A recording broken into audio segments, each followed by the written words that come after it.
Hello everyone, welcome to my channel. I am here to help you today. I know you use this video to fall asleep, so before that, like the video and subscribe to the channel. Also, where are you from and what time are you watching? Now get comfortable and relax. Case 1. In June 2002, a match was made on the South Wales Police DNA database that would end a 29-year search for answers. Investigators of the Landersea team had finally unmasked a potential suspect as the Saturday Night Strangler, a local man who was suspected of committing the rapes and murders of 3 young women. The story of the Landersea killer would begin in July 1973 with the death of a young hitchhiker, Sandra Newton. This crime would go unsolved, along with 2 more murders in September 1973. In their hunt for this vicious killer, detectives interviewed scores of suspects, and with the help of a psychological profiler, they slowly whittled down their list of thousands of suspects to just several hundred. But ultimately, their efforts came to a dead end. With advances in DNA technology in the late 1990s, police were finally able to search for the killer by using his genetic fingerprint left at the crime scene, and the pursuit of justice resulted in one of the biggest police investigations in Welsh history. On a relatively warm sunny day in May 2002, a large group of people gathered on a steep Welsh hillside at Port Talbot's Goitre Cemetery. But these were not mourners attending a funeral. They were an exhumation team, consisting of forensic archaeologists, forensic dentists, scientists, pathologists, and policemen. A large blue tent was erected over the grave of Joseph Capin, and as dusk fell, the digging started. The weather soon turned sharply cold, and a storm broke. Heavy rain came lashed down, thunder cracked, and streaks of lightning split the sky. Although it was a ghoulish task, the group were hoping to extract dead man's DNA and match it to the Saturday Night Strangler, Wales' first documented serial killer. As twilight had finally fallen after a long day of digging, the team of detectives and forensic experts hunched around the large newly made hole in the ground as the dirt-covered coffin was slowly brought to the surface. As ominous flashes lit up the night sky, one man looked at the other and muttered, "Looks like he doesn't want to come up." The hunting ground of a killer. In September 1973, 2 young friends, 16-year-old Geraldine Hughes and her best mate Pauline Floyd, meet at the popular top-ranked nightclub in Swansea, South Wales. With songs by Mark Bolan playing to the crowd, the dance floor is packed. Located on the floor above, Roger Moore is playing James Bond in Live and Let Die to a large crowd of cinema-goers. Known as The Rank, this nightclub is the most popular spot for youngsters of the time, one of the swankiest discos in South Wales, that drew huge crowds from miles around. But that night, Saturday, September 15th, something was different. Among those having a good time at the Rank that evening was one man who had other thoughts in his mind besides dancing and frolicking. But no one there would have known his intentions, or that he was a sexual predator. Hidden in plain sight, with his shoulder-length hair and sideburns, he was indistinguishable from all the other would-be male suitors. This was a time, long before the term serial killer was even known, and little was understood about the criminal mind. As the young man stood there, it is possible he had already picked out Geraldine, a bubbly teenage girl wearing a white mini-dress with a big laugh, and her friend Pauline, a quiet girl of just 5'4", who liked to wear rings on her fingers and green nail varnish. On that fateful night, the 2 young girls faced an awkward journey home. They lived 7 miles away in the neighboring villages of Landersea and Skewen. There were no buses at 1 a.m. when the disco ended, and taxis were an expensive luxury. Few people had cars back then. Pauline and Geraldine both worked in a sewing factory and earned £16 a week. A taxi at the time was £4. In order to get where they needed to go, the young girls hitchhiked, something that many others did. Although the cinema billboard illuminates light into the wet Swansea night, it would soon be extinguished by government order. The country was in the grip of an energy crisis, with a war in the Middle East sending oil prices soaring, as well as miners on strike, resulting in coal reserves that were soon starting to deplete. All across Britain, street lights, advertising signs, and cinema billboards are turned off in a desperate attempt to stave off power cuts. As the girls sheltered at a bus stop in the spitting rain, just a few hundred yards from the club in the direction of home, a passing motorist observed a white car swerve to the side of the road and pick the girls up. As Philip O'Connor sat at the next set of traffic lights, the white car draws alongside. He glances over and sees both girls in the front seat chatting away to the driver. He is able to catch a glimpse of the man, sporting bushy hair and a mustache. However, most of his face is hidden behind the girls. Pauline and Geraldine both worked in a sewing factory and earned 16 pounds a week. A taxi at the time was 4 quid. In order to get where they needed to go, the young girls hitchhiked, something that many others did. Although the cinema billboard illuminates light into the wet Swansea night, it would soon be extinguished by government order. The country was in the grip of an energy crisis, with a war in the Middle East sending oil prices soaring, as well as miners on strike, resulting in coal reserves that were soon starting to deplete. All across Britain, street lights, advertising signs and cinema billboards are turned off in a desperate attempt to stave off power cuts. As the girls sheltered at a bus stop in the spitting rain, just a few hundred yards from the club in the direction of home, a passing motorist observed a white car swerve to the side of the road and pick the girls up. As Philip O'Connor sat at the next set of traffic lights, the white car draws alongside. He glances over and sees both girls in the front seat chatting away to the driver. He is able to catch a glimpse of the man, sporting bushy hair and a mustache. However, most of his face is hidden behind the girls. A large police murder inquiry was launched, and a team of more than 150 detectives was swiftly assembled. It would prove to be the biggest murder investigation in Welsh history. The crime scene at Landersea lies in the center of the heavily populated South Wales industrial area, the landscape of which is dominated by steel plants, flaring oil refineries, and deep-water docks. The main towns of Swansea, Port Talbot and Neath are easily accessible and just minutes away along the M4.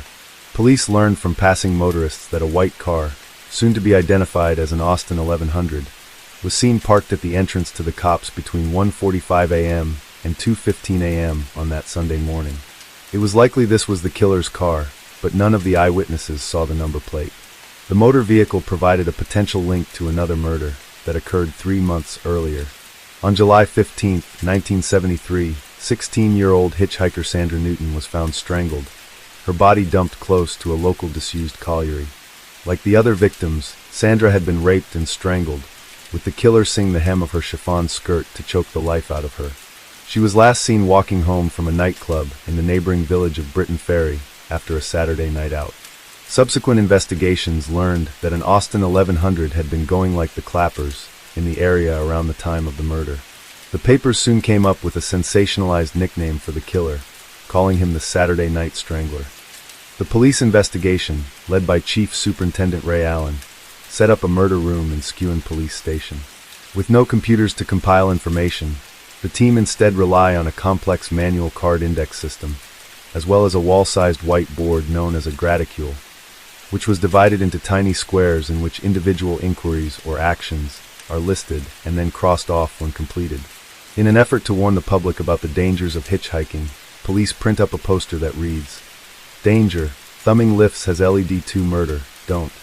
Barbara Williams, a close friend of Pauline and Geraldine, recalls there were police, dogs, panda cars, going round all the time everywhere. No one walked the streets. My mother would not let me out of her sight. It could have been the milkman, the postman. A flurry of tips, reports, accusations, and false leads poured into the murder room. As a result, the inquiry was soon drowning in the very paperwork it had requested. The strongest lead came from the eyewitness motorists who provided the type of car seen at the crime scene, that of a white Austin 1100. The search for the owner of the suspicious car would prove to be both laborious and time-consuming. In 1973, cars are registered in local taxation offices, and although the team obtained a list of Austin 1100 owners, it involved trawling through the records in each office. This produced a list of more than 11,000 white Austin 1100s. Each owner is visited by members of the team, and they are only eliminated from the inquiry once they provide a statement of their whereabouts on the night in question, and only when this is alibi verified by a statement from someone else. As part of the investigation, police questioned workers who were in the process of completing the final stages of the M4 construction, as well as employees at the steel works in Port Talbot, which comprised some 13,000 men. One line of inquiry saw detectives scour the country after fairground workers, after it was learned that the murders coincided with the annual Neath Fair. Meanwhile, detectives were divided over the inclusion of a third case, one that bore striking similarities to the Landersea murders. The death of Sandra Newton occurred just several months earlier, and at the time, her married boyfriend confessed that they left the nightclub together and had a quickie in the back of an abandoned van. He told police he then left Sandra at the roadside and walked home in the opposite direction. It was the last time he saw Sandra. But the police found the admission of adultery an awkward fact, and in public it was denied that the victim had been sexually assaulted. The quickie the lovers shared was not disclosed. The boyfriend didn't have a license and never owned a car, while Sandra's body is found miles away. This would have meant he was cleared, but there was still a lingering suspicion that he was responsible. The most important piece of evidence the team had at the time was a cast made of a car that had been at the site of the murders. Eventually, the Skewen Murder Room compiles a collection of 35,000 index cards, each containing names in different subject categories such as suspicious acts, rumors, psychics, pregnant women, queer person, and psychopath. This wealth of information helped create a list of 10,500 nominal suspects, 11,000 car questionnaires, 4,000 statements from Austin car owners, and 10,000 miscellaneous statements. But this many tips and eyewitness reports had to be checked, and every piece of paper is supposedly cross-indexed, a mammoth task that proved overwhelming for the investigating team. In an effort to appeal directly to the public, Chief Superintendent Allen holds a press conference and requests that the killer's relatives to turn him in. We are pretty certain he is being shielded by someone, could be a woman, could be a relative, or someone close to him. That Sunday morning, his shoes must have been muddy, his clothing could have been bloodstained. This man is sick and needs medical attention. He could kill again unless we can get him to a doctor. Let the police know about him before he kills again. We will look after him, but no one turns him in. By mid-1974, the murder investigation is quietly wound down, and the inquiry has run out of credible leads. The Saturday Night Strangler had escaped justice, but the pain for the families of the victims never went away. On the third anniversary of the murders, Geraldine Hughes's mother Jean organized a protest march comprising 50 of her sewing factory workmates to 10 Downing Street. And there the group stood, under the watchful gaze of the number 10 staff, with their handmade banners proclaiming, "Bring back hanging." Jean Hughes posed for the photographers holding her 9,000 signature petition and said, "I can't accept what happened to Geraldine. It has left me very bitter," she said. "If they ever catch the person responsible, they should hang him. I want him to feel a rope around his neck like the girls felt." But her march on Downing Street is futile, and she does not achieve what she set out to do. Britain's government is preoccupied with troubles at home, such as industrial strife, economic meltdown, and rebellious unions. Besides, even if they did agree to bring back capital punishment, in this case there is no one to hang. Back in South Wales, the trail has gone cold. But the investigation, like any unsolved murder, was never officially closed.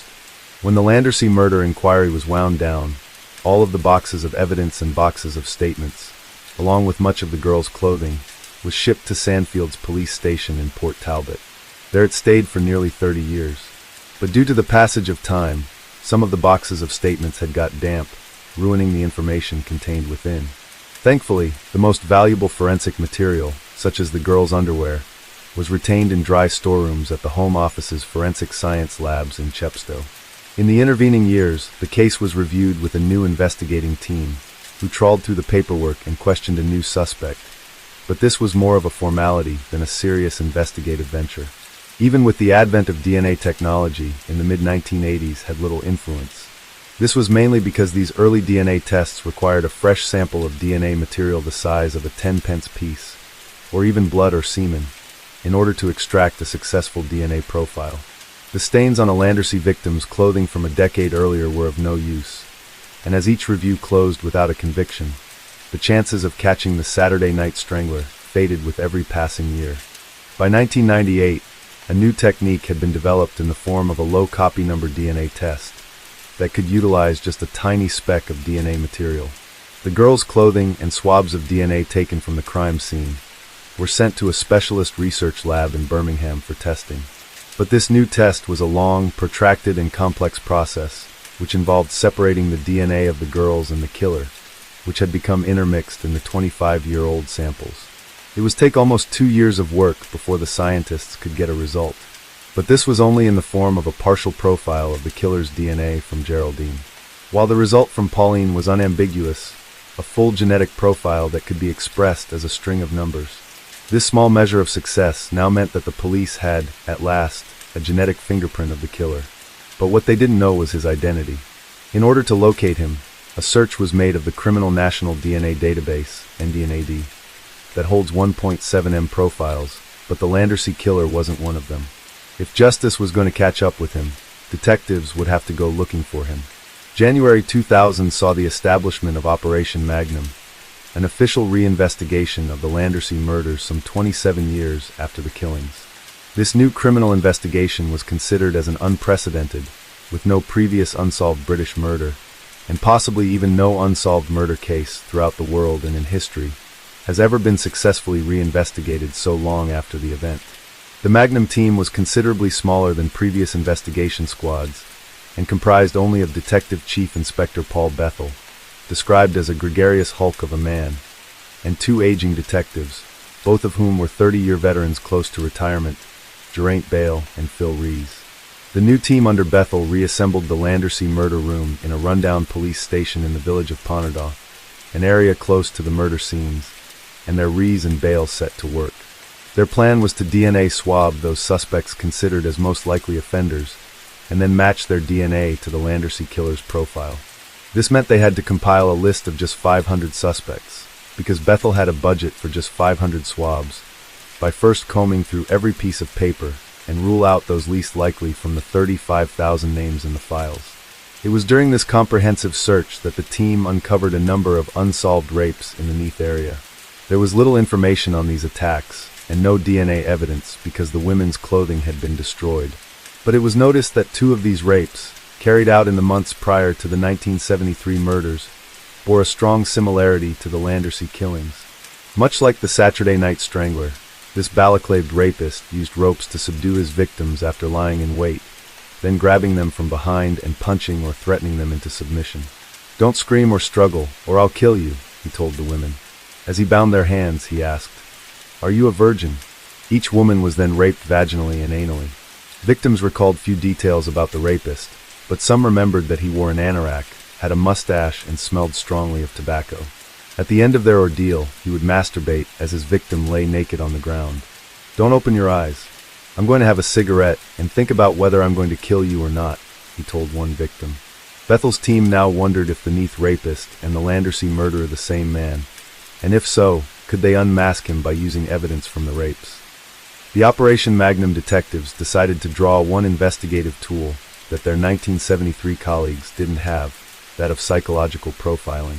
The benefit of criminal profiling is something that has benefited criminal investigations and led to the apprehension of a suspect. The Landersea team were hoping they could make use of this technique and called in Rupert Heritage, former chief of the Behavioral Science Unit of Surrey Police, to draw up a 14-point profile. The profile created by Heritage predicted that the killer would be white, aged in his late 20s to mid-30s, and would have a history of minor property crime. It was likely he would have come to the attention of the police as a juvenile at around age 12, and was likely to live in the Neath area, where the rapes were committed. It was highly probable that their suspect was a violent individual with a history of assaults and possibly animal cruelty. He would come from a broken family background, in the form of an absent father, was unskilled in low-paying employment, and had a troubled marriage. It's likely he would collect weapons and have solo sports interests. Using this profile as the basis of their investigation, the Magnum team began eliminating names from their list of 35,000 potential suspects. Rees and Bale spent 8 long months locked away in the file room working through the list, knowing that the smallest bureaucratic misfiling could mean missing out on the chance to catch the killer. "No one outside the team ever believed we would get a detection from this," says Rees. Bethel explained, "It was like throwing a dice for 2 years. Perhaps he, the killer, was not in that room. Why could it not have been a traveling Scotsman, a Swede on a boat in Swansea docks that night who sailed away the next day?" Eventually the massive list of names was whittled down to just 500, and then Rees and Bale began trying to locate the men on the list. This proved yet another logistical nightmare. In the intervening years, much could have changed in the lives of these possible suspects. 30 years was, after all, half a lifetime. People marry, move home, emigrate abroad, and change their name. The homes where they lived at the time of the murders could have knocked down, the streets redeveloped and rebuilt, or they may have died. Firstly, the 500 nominal suspects were prioritized into 5 groups. The first 50 swabs were of witnesses, relatives, stepfathers, boyfriends, anyone who had featured prominently in the initial inquiry. After them came ordinary criminal suspects.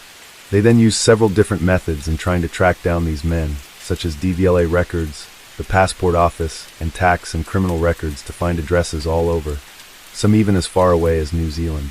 Once the nominal suspect was located, the Magnum team had to persuade each man to volunteer his DNA. We were looking for a particular tree in a forest. In order to find it, you had to cut down all the other trees. The beauty of DNA is that you can once and for all eliminate a suspect, says Bethel. Over the next 8 months, none of the 353 men whose DNA was requested refused to provide a sample. Such a refusal would, of course, have automatically triggered suspicion, but many of the men on their list were not happy being questioned about sex murder that occurred over 30 years ago. Selling double glazing must be easier than selling a DNA test. It usually took 2 hours. The easiest people to deal with were those with convictions. They just wanted it out the way. We ended up swabbing in barges, taxis, and hotel rooms. The worst was always their sitting room in front of the wife, says Rees. When the DNA test results started coming back, the team waited patiently for the moment they finally got their man. But that moment never came. Each time a nominal suspect was swabbed, the team were, in turn, presented with yet more paperwork generated by the failures. A typical example of this was nominal suspect number 200, named Joseph Capin, who it was learned lived on the Sandfields estate in Port Talbot. In August 2001, Rees went to Capin's address to collect his DNA sample. His ex-wife, Christine Powell, was still living there at the property, but Rees learned that Capin wasn't. He had been dead for the last 12 years. Rees had to check her claim against the local death register, and then reassigned Capin to the dead pool, where the names of nominals ended up while the team tediously awaited final elimination by cross-checking with family members' DNA. 2 months later, in October 2001, the Magnum team had their first breakthrough. DNA specialist Dr. Jonathan Whitaker, who had been working on isolating genetic material from evidence in the Sandra Newton case, had managed to extract a profile from swabs taken from Sandra's body. It was a 3-way mix, says Bethel. Sandra, the boyfriend, and an unknown individual. But the unknown matched the profile from the Landersea murders. It was the same man. Now, for the first time, all 3 cases were definitively linked to the same perpetrator. The killer had dumped Sandra's body in a water culvert close to the disused Garth Colliery. This culvert was so remote and well hidden that it could have been known only to someone local. I knew we'd get him then, says Rees. We knew he was living locally. He was someone who must have been spoken to, and he had an 1100. The team were one step closer to catching their man, but they still didn't have that important piece of the investigative puzzle. Then, in October 2001, Whitaker came up with an ingenious way of unmasking the killer. This case happened in 1973.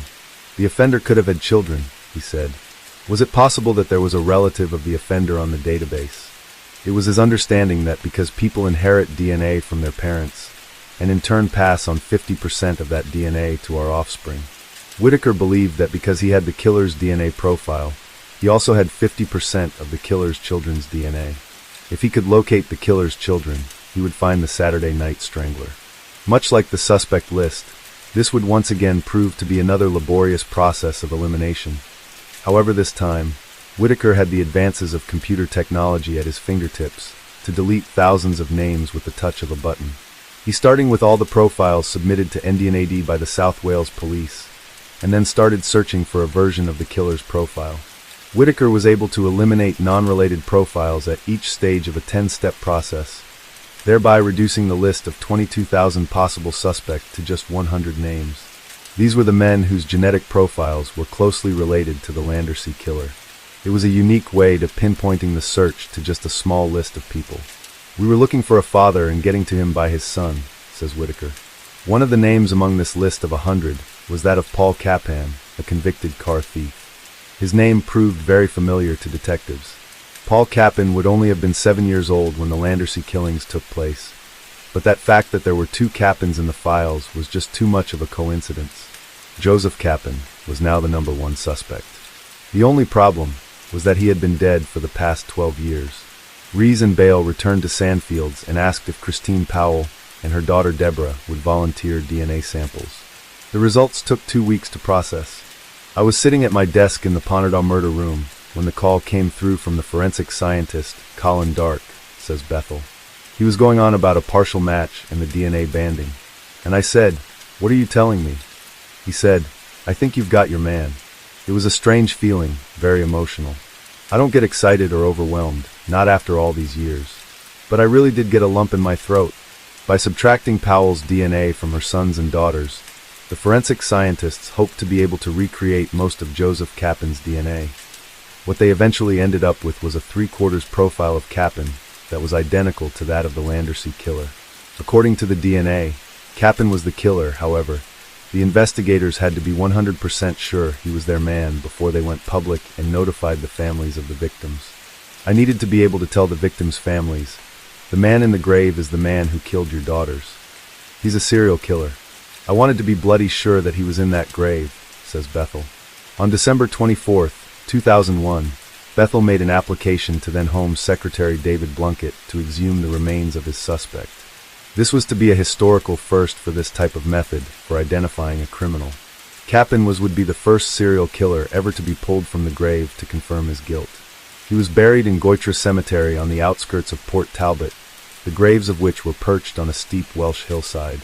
Kappan shared the family grave with his stepfather Clementi Proietti and grandfather Joseph Herbert, with his coffin being sandwiched in the middle. In order to exhume his coffin, all three would have to be dug up, with no guarantee there'd be any viable DNA to collect. It took 5 months for the permission to exhume Kappan to come through. In the meantime, the manhunt above ground continued. There were hundreds of questions we wanted answered. Where did he kill Sandra? Did he know the girls? Had he carried out other attacks? How did he get away with it? Who was he? Says Rees. He and Bale interviewed anyone and everyone who had associated with Kappan, while his name was given out to the local newspapers. Unknown victims soon began to come forward. The team began the process of learning everything they could about Joseph Kappan, in an effort to piece together his history, become acquainted with what type of person he was, and ultimately understand how a man could become such a monster. Joseph Kappan was born on October 30th, 1941, as Joseph Margam. One of 7 children, he grew up in Port Talbot and was eventually raised by his stepfather after the breakup of his parents' marriage. He came to the attention of the police at the age of 12, exactly as the psychological profile developed by Rupert Heritage had predicted. He spent many years in and out of prison and had a string of minor offenses, more than 30, for car theft, burglary, assault, and robbing gas meters. When not serving a prison sentence, Kappan worked as a driver of lorries or buses and gained some measure of notoriety as a bouncer, but he never held down a job for long, preferring to hobble, meaning he signed on for Social Security benefits and continued to work for cash on the side. Although he occasionally smoked cannabis and may have done a bit of dealing, his biggest habit was smoking tobacco. He chewed it and smoked as many as 20 Old Holborn roll-ups a day, enough to stain his teeth, and as the Neath rape victims recalled how the perpetrator smelled strongly of tobacco, it also made his clothes smell strongly of cigarette smoke. He had few friends. Kappan was a very deep individual, a loner, says Bethel. Lots of people knew of him, but no one really knew him. He'd go to pubs 2 or 3 a night. He was always out. He'd even be on the darts teams, but he never really drank, 1 or 2 drinks a night. He never wanted to lose his self-control. At the age of 20, Joe Kappan met his future wife, Christine, who was 17 at the time, on the beachfront at Port Talbot. It was 1962, and no one had any money in those days, says Christine Powell. You'd go into a cafe, get a coffee for 6 pence, and hang out. It was September and cold. The first thing that attracted me to him was that he bought me a hot chocolate to warm my hands. It was the first kind thing anyone had ever done for me. The couple were married for 18 years before divorcing in 1980. Christine described that when they first met, Kappan was a catch. She remembers that the 6'1" Kappan had a dark, almost Italian complexion with slate blue eyes. He was a physically imposing figure, and long before it was ever fashionable, Kappan worked out with dumbbells. Unlike many of the young men of that era, he had wheels. Joe was my first boyfriend. I didn't know about sex, men, women, or anything. He was tender and affectionate. He was always obsessed with cars. There were always 5 cars and bits in the front garden. He was always doing them up. Christine became pregnant during the summer of 1963, and the couple married in February 1964. There would be no honeymoon. 10 days later, Joe got sent down for 3 years for breaking into houses to rob gas meters. Their daughter Deborah was born in the April, and it wasn't until August 1965 that Christine would see him again. It was during his release on day parole to attend his grandfather Joseph's funeral. At the wake, with a warder downstairs, Joe dragged Christine into an upstairs bedroom and had sex. It was then that she became pregnant with their second child, Paul. By the time he was released from prison, Capin was a father of 2 children he had never met. But he soon settled into the role as head of his household. The couple moved to the Sandfields estate, and there the family lived what turned out to be an unhappy life together. Joe never bonded with the kids, only with Beverly, who came along in 1974, says Christine. We lived on the social. As a family, we did not have 2 pence to rub together. I could not rely on him for money, as he was always in and out of jail. He did stupid things, she said. He'd see some lead, pinch it, and then get sacked. He did not have proper money. If he hobbled, he might give me 20 pounds, but that was it. He had a car, which was his luxury. Often he'd take money out of my purse. But soon their relationship would take a darker turn. I thought it was natural for men to hit women, Christine continues. I thought all men were violent. He used to rape me every 2 weeks. It was against my will. I never wanted it. Joe would say, come on, and then he would insist on his conjugal rights. The couple fought frequently, and when police weren't knocking his door to ask about some unsolved burglary, they were often called around to calm things down. We never had an argument unless I was drinking, says Christine. I'd play our One Shirley Bassey record over and over. If he dared tell me to turn it down, I'd start. And then he'd hit out. But in the 1970s, police didn't interfere in domestic troubles, and Christine would never press charges. As per Rupert Heritage's profile, Capin enjoyed hobbies that were solo interests. The rearing of canaries, tropical fish, and greyhounds. One of the greyhounds became a family pet. His son Paul recalled when he was younger that one day, as his father was exercising the dog on the local beach, he decided it was too old. Joe picked up a wire and strangled the dog in front of his terrified son. It wasn't the first time Paul had bore witness to his father's unpredictable manner and vicious temper. In another alarming incident, he forced Deborah and Paul, both then under the age of 10, to wander the streets searching for fig roll biscuits to replace the ones they had eaten. It was 11 o'clock at night and pouring down with rain. It was clear to investigators that Capin ruled his family by terror, much as he had done with his victims in the short amount of time spent with them. Capin's name had first been provided to the original murder team back in 1973. It was a retired Port Talbot detective, Elwyn Whedon, who had given Capin's name to detectives. Capin was a bouncer in nightclubs, says Whedon. He was a man of violent disposition, a Fagin-like character who sought out boys and girls to commit crimes on his behalf. I first met him at a youth club, where he threw a boy down some stairs. There were no injuries, but you felt Capin was capable of anything, and I knew he had an Austin 1100.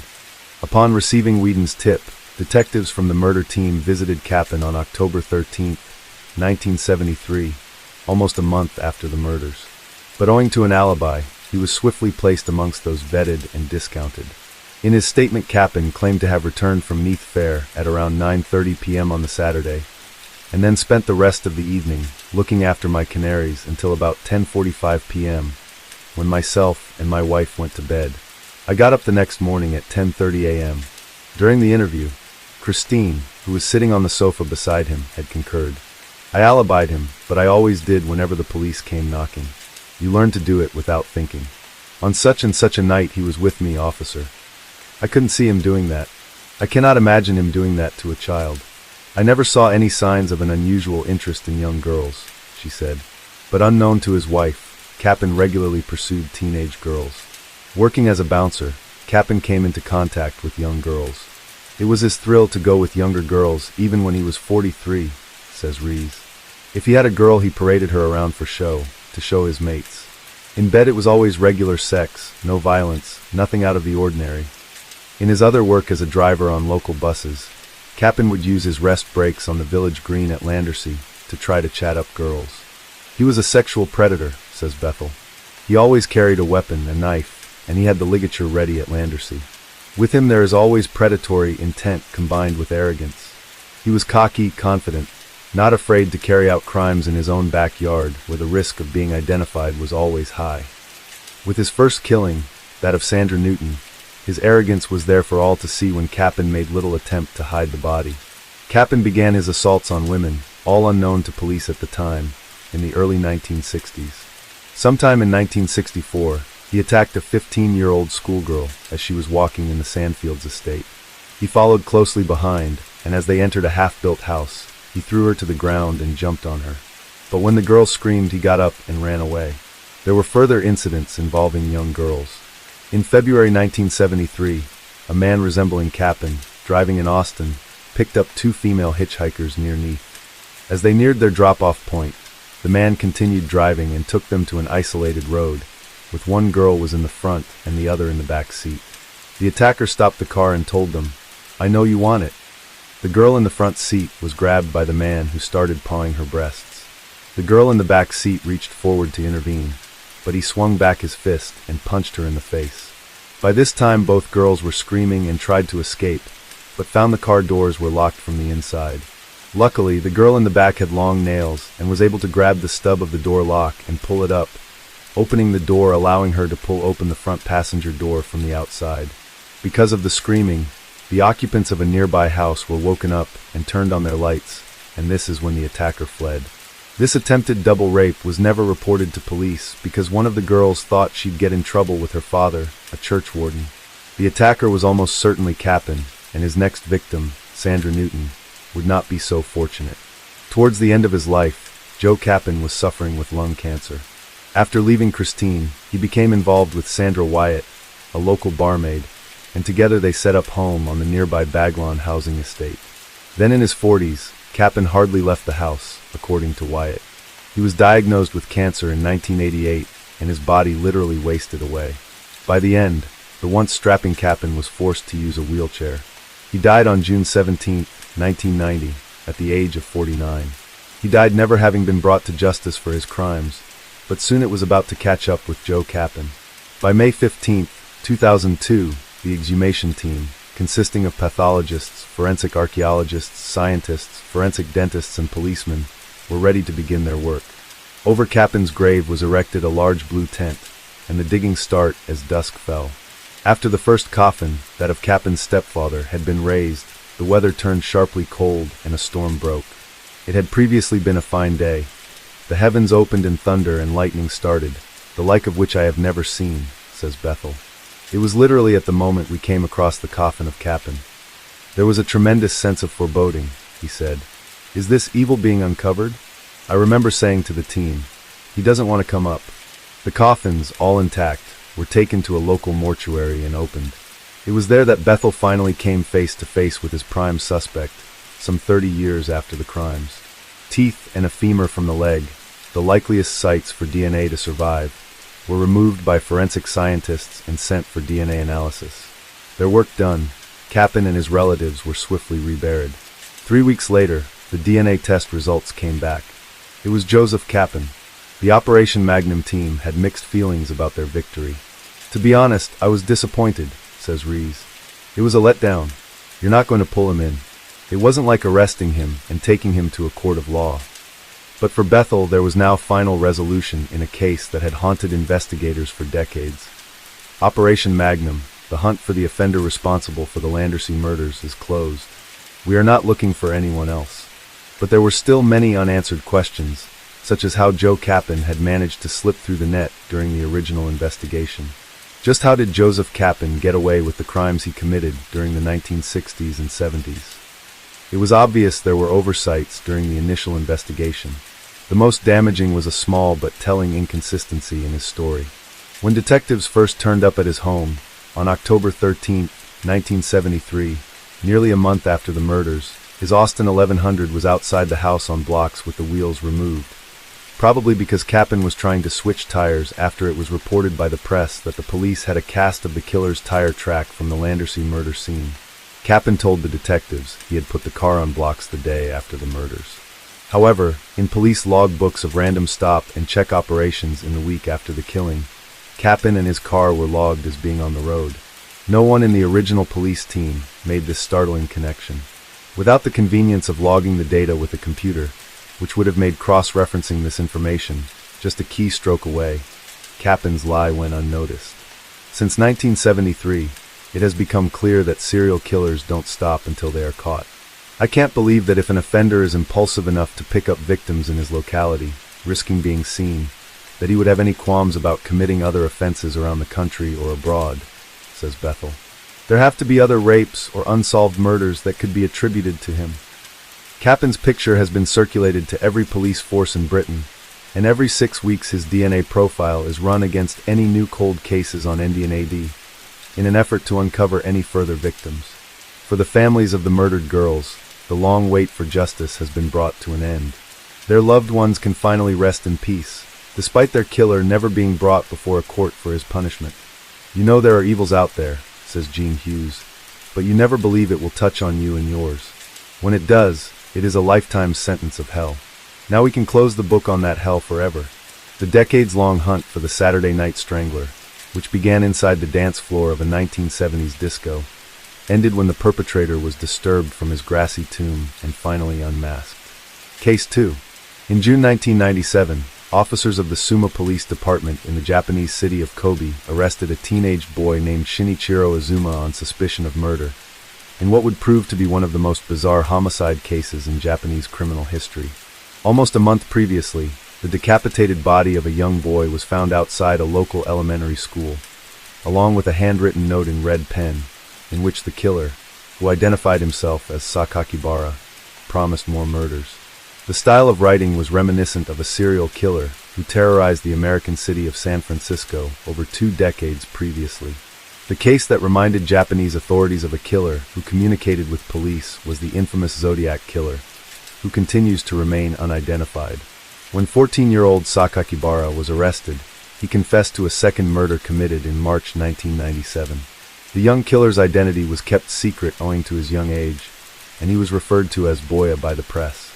Sent to a young reformatory for treatment, he was released in 2004. The subsequent controversy surrounding the seriousness of his crimes as well as his early release would lead to calls for him to be sent to prison. When the San Francisco Zodiac Killer began his reign of terror against the residents of the Bay Area, few could have believed that these crimes would go unsolved. The Zodiac case both terrified and fascinated in equal measure, and received national and international attention. In the 1990s, a copycat killer emerged in New York. The Zodiac 2 murdered 3 and wounded 6 people. Then, in mid-1997, the influence of the Zodiac Killer was felt at an elementary school located in Suma, Kobe, the Japanese capital city of Hyogo Prefecture, where a twisted killer used the Zodiac crimes as inspiration for his own. On the morning of May 27, 1997, several hours before students began their classes, the janitor at the Tainohata Elementary School made a gruesome discovery. Placed at the gates near the entrance to the school was the decapitated head of a young boy. When police arrived on the scene, they discovered that the perpetrator had inserted something inside the victim's mouth. It was a note, written in Japanese and also containing some misspelled English words such as "Shul Killer." With a distinctive style and red ink lettering, the note made reference to future murders and challenged the police to catch him. This is the beginning of the game. Try to stop me if you can, you stupid. Police, I desperately want to see people die. It is a thrill for me to commit murder. A bloody judgment is needed for the years of great bitterness. The note identified the perpetrator by the name Sakakibara, and Japanese detectives familiar with the American Zodiac suspected that the killer had taken inspiration from the unsolved serial murder case. Police suspected the killer had hoped the remains would be discovered by the neighborhood kids, parents, and school staff, something that would have caused fear and panic among the local residents. The janitor who came across the victim reported to police that in the week preceding the discovery, he found on school grounds the remains of 2 mutilated cats with paws cut off along with several dead pigeons. The victim was eventually identified as June Hayes, an 11-year-old student of Tainohata Elementary School who attended a special needs class which was made up of children with mental and/or physical disabilities. The body of the young boy was later found hidden underneath a local house. From the autopsy, it appeared the killer had strangled June to death and then removed his head with some type of instrument, possibly a saw. There were no witnesses who saw the killer place the victim's head, and police had no idea what the motive was behind the killing. It wasn't long before Sakakibara made contact again. This time he sent a letter to the Kobe Shimbun newspaper on June 6, 1997, in which he claimed responsibility for the strangulation and decapitation of June Hayes, and threatened that more killings would follow soon. This letter, which was delivered in a brown envelope with no return name or address, and was postmarked June 3rd, contained 3 pages that comprised some 1,400 words. Written in the same red ink, it included a 6-character name that can be pronounced as Sakakibara Sito. This name, which in the Japanese language means a variety of words such as alcohol, rose, fight, saint and devil, was also used in the first message that was left in the mouth of June Hayes. The letter began with the phrase, "Now it's the beginning of a game," and went on to state, "I am putting my life at stake for the sake of this game. If I'm caught, I'll probably be hanged. Police should be angrier and more tenacious in pursuing me. It's only when I kill that I am liberated from the constant hatred that I suffer and that I am able to attain peace. It is only when I give pain to people that I can ease my own pain." The letter also made mention of the Japanese educational system, calling it compulsory education that formed me, an invisible person. It appeared that Sakakibara wanted more attention towards himself and recognition for his crimes, something that he intended would cause panic in the community. During the initial press coverage, the Japanese media mistakenly reported the name of the killer as Onabara, which translates to Demon's Rose. However, the killer insisted his alias was as he gave it, Sakakibara Sito. Infuriated by this mix-up, Sakakibara sent another letter to the station. He wrote to the station threatening, "From now on, if you misread my name or spoil my mood, I will kill 3 vegetables a week. If you think I can only kill children, you are greatly mistaken." This use of the word vegetables would later be explained by the killer, referring to people around him. Having learned this term from his parents, who had once told him, "If you are nervous at your athletic meet, picture the people around you as vegetables." It appeared the killer wanted and craved more recognition and attention towards him and for his crimes. It appeared likely that Sakakibara had intended to imitate the Zodiac killer, possibly because he wanted to be immortalized in the same way other serial killers had been by society and the media. The hunt for the killer ended more or less as quickly as it began. Just 1 month after the horrifying discovery of June's head on the gates of the school, police made an arrest in the case. On June 28, 1997, a 14-year-old junior school student was arrested and questioned in connection with the murder. Because of Japanese laws prohibiting the mentioning of minors' names by the press, the suspect was only referred to as Boya in articles and news reports. Despite attempts to keep his identity a secret, at least one Japanese tabloid published both his picture and real name after he was released. Shortly after his arrest, the boy confessed to the February 1997 attacks on 3 schoolgirls, who were lucky to escape unharmed, as well as another murder, that of a 10-year-old girl, Ayaka Yamashita, who was found fatally bludgeoned with a steel pipe on March 16, 1997. After the attack, Boye wrote in his diary, "I carried out sacred experiments today to confirm how fragile human beings are. I brought the hammer down when the girl turned to face me. I think I hit her a few times, but I was too excited to remember." The following week, on March 23rd, he wrote, "This morning my mom told me, poor girl. The girl attacked seems to have died. There is no sign of me being caught. I thank you, Bamoto Kishin, for this. Please continue to protect me." Investigators were unable to learn the meaning or identity of Bamoto Kishin, which continues to remain unclear. Not much is known about the young boy's childhood, except that he was known originally to enjoy torturing and killing small animals before progressing onto young children. He wrote in his diary, "When I advanced to junior high school, I had already become bored of killing cats, and gradually found myself fantasizing about how it would feel to murder human beings like me." He admitted to mutilating a variety of animals, including decapitating pigeons, and recalled one particular story in his childhood when he lined up a row of frogs in a street and rode over them with his bicycle, as well as mutilating cats and decapitating pigeons. He also enjoyed playing with dangerous objects as early as elementary school, writing, "I can ease my irritation when I'm holding a survival knife or spinning scissors like a pistol." Although he was deemed by social workers to be mentally unstable, his mother pressured Boye into taking and passing the entrance exams needed to enter a prestigious school. But this pressure only added to his violent and aggressive tendencies, causing him to suffer from internal bitterness, as well as having an effect on his interactions with the people around him. During a search of his bedroom after his arrest, police found thousands of comic books and pornographic videos, which some suggested might have fueled his homicidal killing spree. Some Japanese politicians such as Shizuka Kame were quick to blame the media and society in general, and calling for a restriction of objectionable content. He stated, "Movies lacking any literary or educational merit made for just showing cruel scenes. Adults should be blamed for this, and that the incident gives adults the chance to rethink the policy of self-imposed restrictions on these films and whether they should allow them just because they are profitable." A number of people, including Shojiro Goto, a lawyer who dealt with many false accusation cases, as well as Nobuyoshi Iwata, the former principal of the junior high school that Boye attended, insist that he was wrongfully accused and point out several contradictions in the statements of the investigating authorities. They point to the fact that investigators said that one of the murders was committed by a left-handed person, while Boye is right-handed. The young suspected killer had bad grades at school, and yet his confession was complex, if somewhat cryptic, and contained many elaborate figures of speech and similes, but also contained many absurd statements and claims of things that would be impossible for a 14-year-old to do. Because he confessed to his crimes, Boye was sentenced to a youth reformatory for treatment, mainly because he was under the age of 16, and so could not be tried as an adult. A change in Japan's bicameral legislature lowered the age for criminal responsibility from 16 to 14 in the year 2000. However, after the Sasebo slashing of June 1, 2004, in which Satomi Matarai by 11-year-old Gurula, there has been renewed discussion for the need for further revision. For many, there never any doubt about his guilt.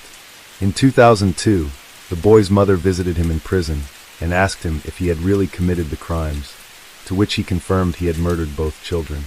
In an unprecedented act, the Japanese Ministry of Justice announced on March 11, 2004, that Sakakibara, 21 years old at that time, was to be released on a provisional basis, with a full release to follow on January 1, 2005. Because the government had taken the unusual step of notifying the public, critics have argued that it was likely Sakakibara was not fit for release and instead should be transferred to prison to serve out the remainder of his sentence.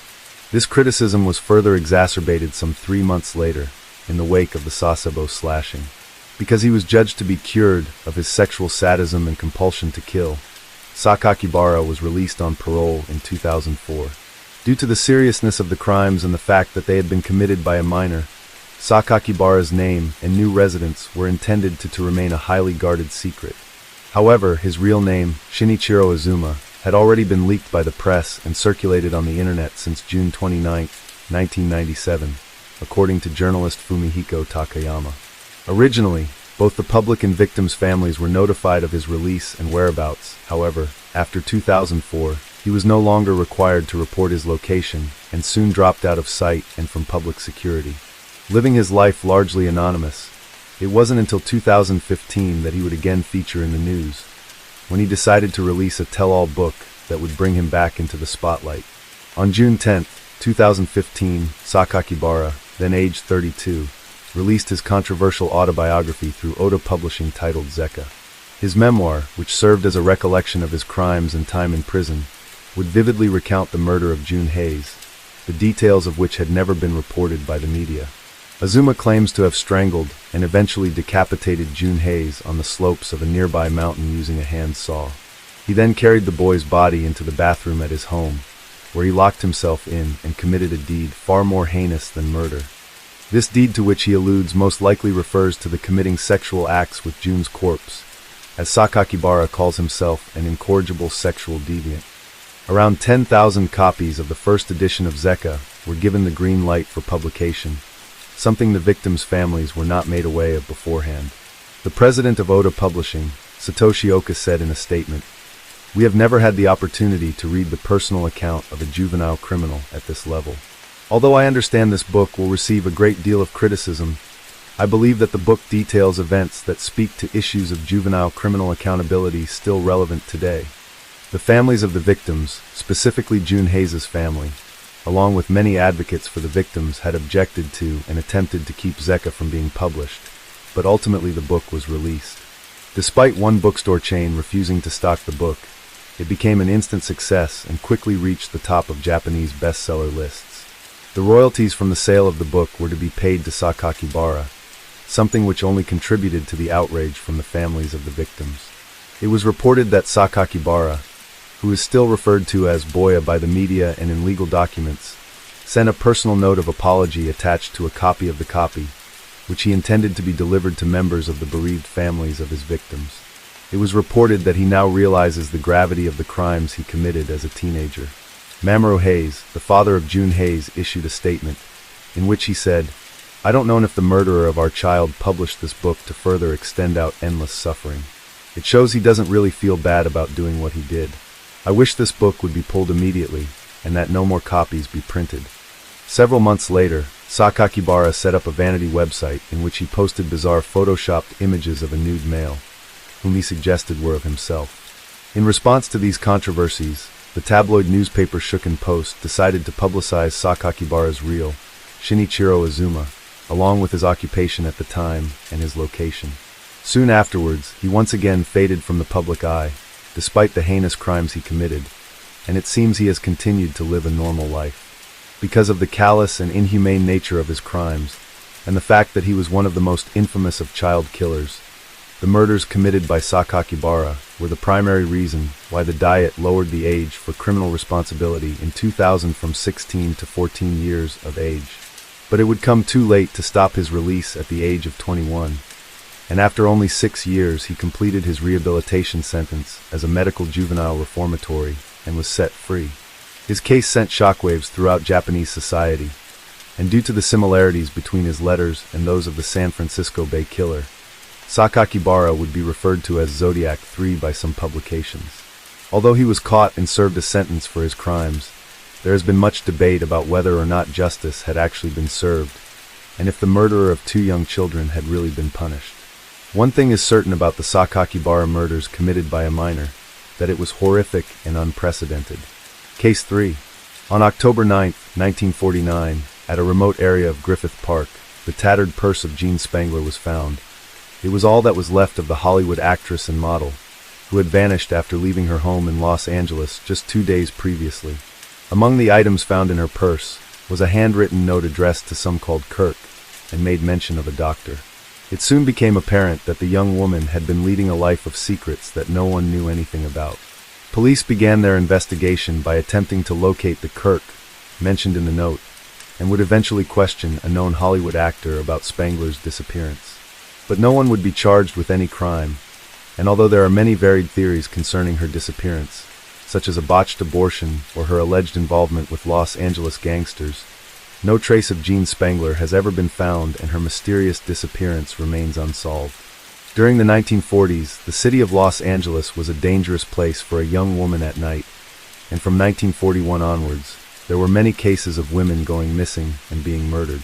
One of the most high-profile of these was the brutal killing of Elizabeth Short, whose dismembered and mutilated body was found dumped on a vacant lot on January 15, 1947. In August 1949, widow and socialite Mimi Boombauer went missing. 5 days later, her handbag was found, but there was no trace of fun-loving Mimi. It was that same year when Jean Spangler vanished, leaving no trace of her whereabouts.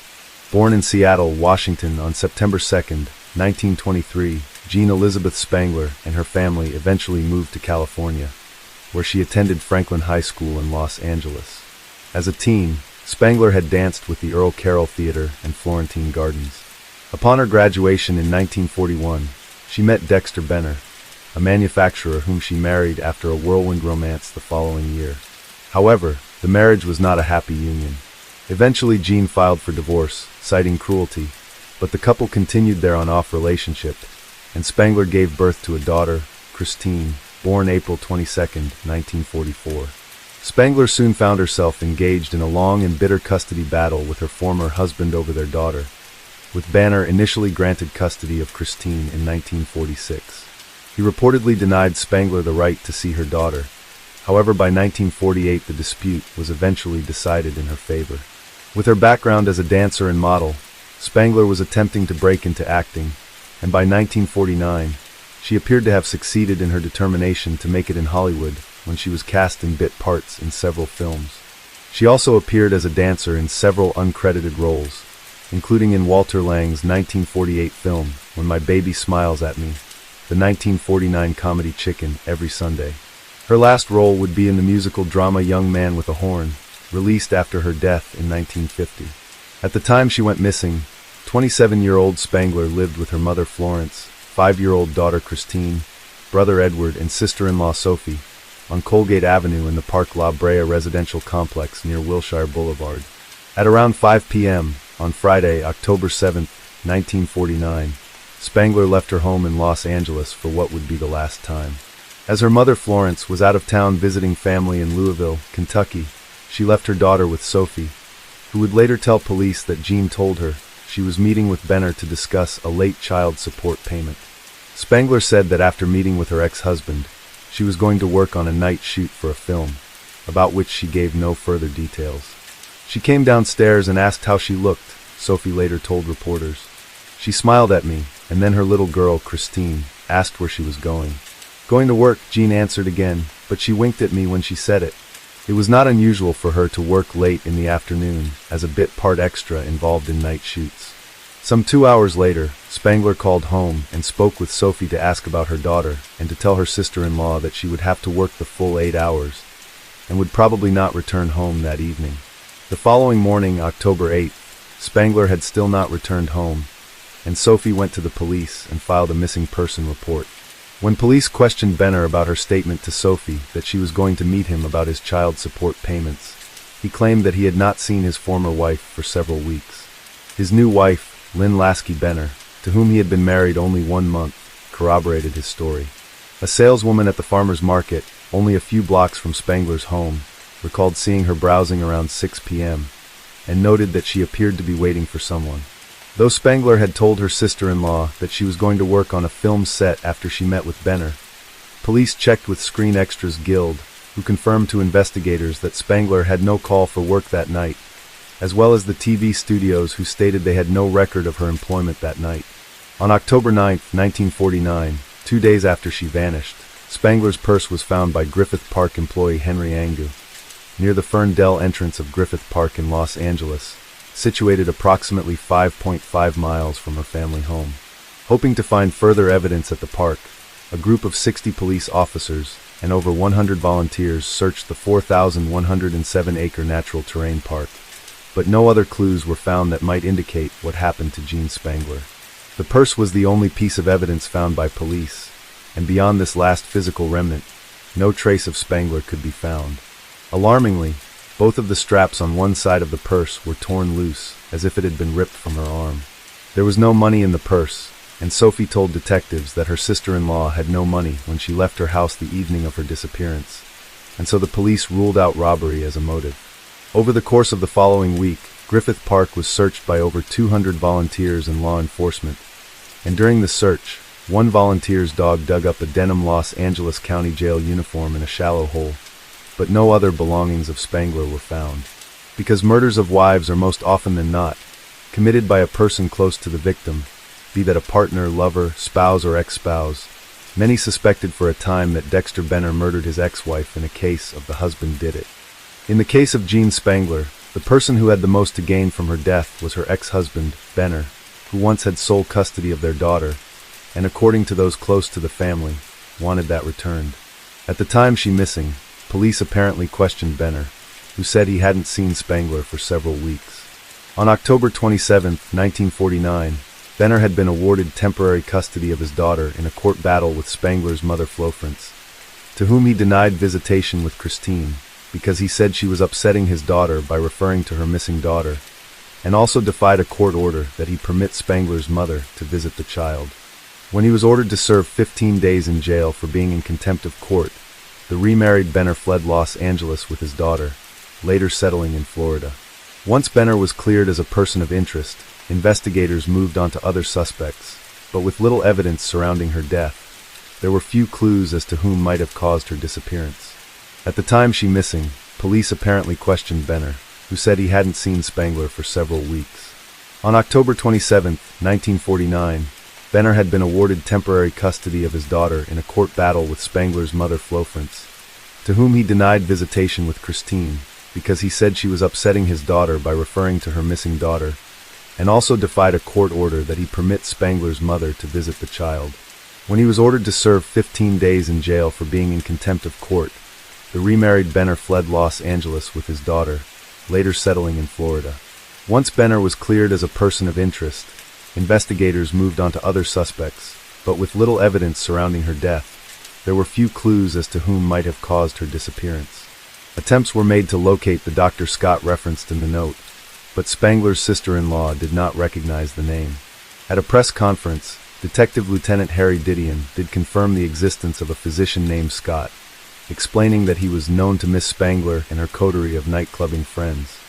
However, police questioned every doctor with the last name Scott in Los Angeles, but none of them had a patient with the last name Spangler or Benner, her married name. The Scott identified in her life was an abusive man she called Scotty, who had been an Army Air Corps lieutenant with whom Spangler had once been involved with, but it was unknown if that was his surname or a nickname. Spangler had allegedly had an affair with the man while her husband was overseas, and told a friend that Scotty had threatened her when she left him. But according to her lawyer, she had not seen him since 1945. With regards to the mysterious Kirk mentioned in Spangler's note, police were equally baffled. When Spangler's mother, Florence, returned to Los Angeles, she told police that someone named Kirk had picked up Jean at her house twice but stayed in his car and did not come in. The only other Kirk was possibly the best-known movie star in the country.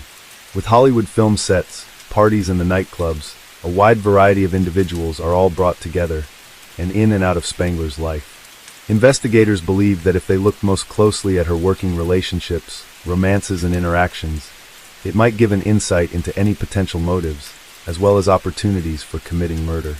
At the time she disappeared, Spangler had recently completed filming a bit part in the film Young Man with a horn starring Kirk Douglas. This soon led to public speculation that he was the Kirk mentioned in the note found in her purse. Upon reading about the discovery of the note, Douglas spoke with police over the phone while vacationing in Palm Springs and denied that he knew Spangler.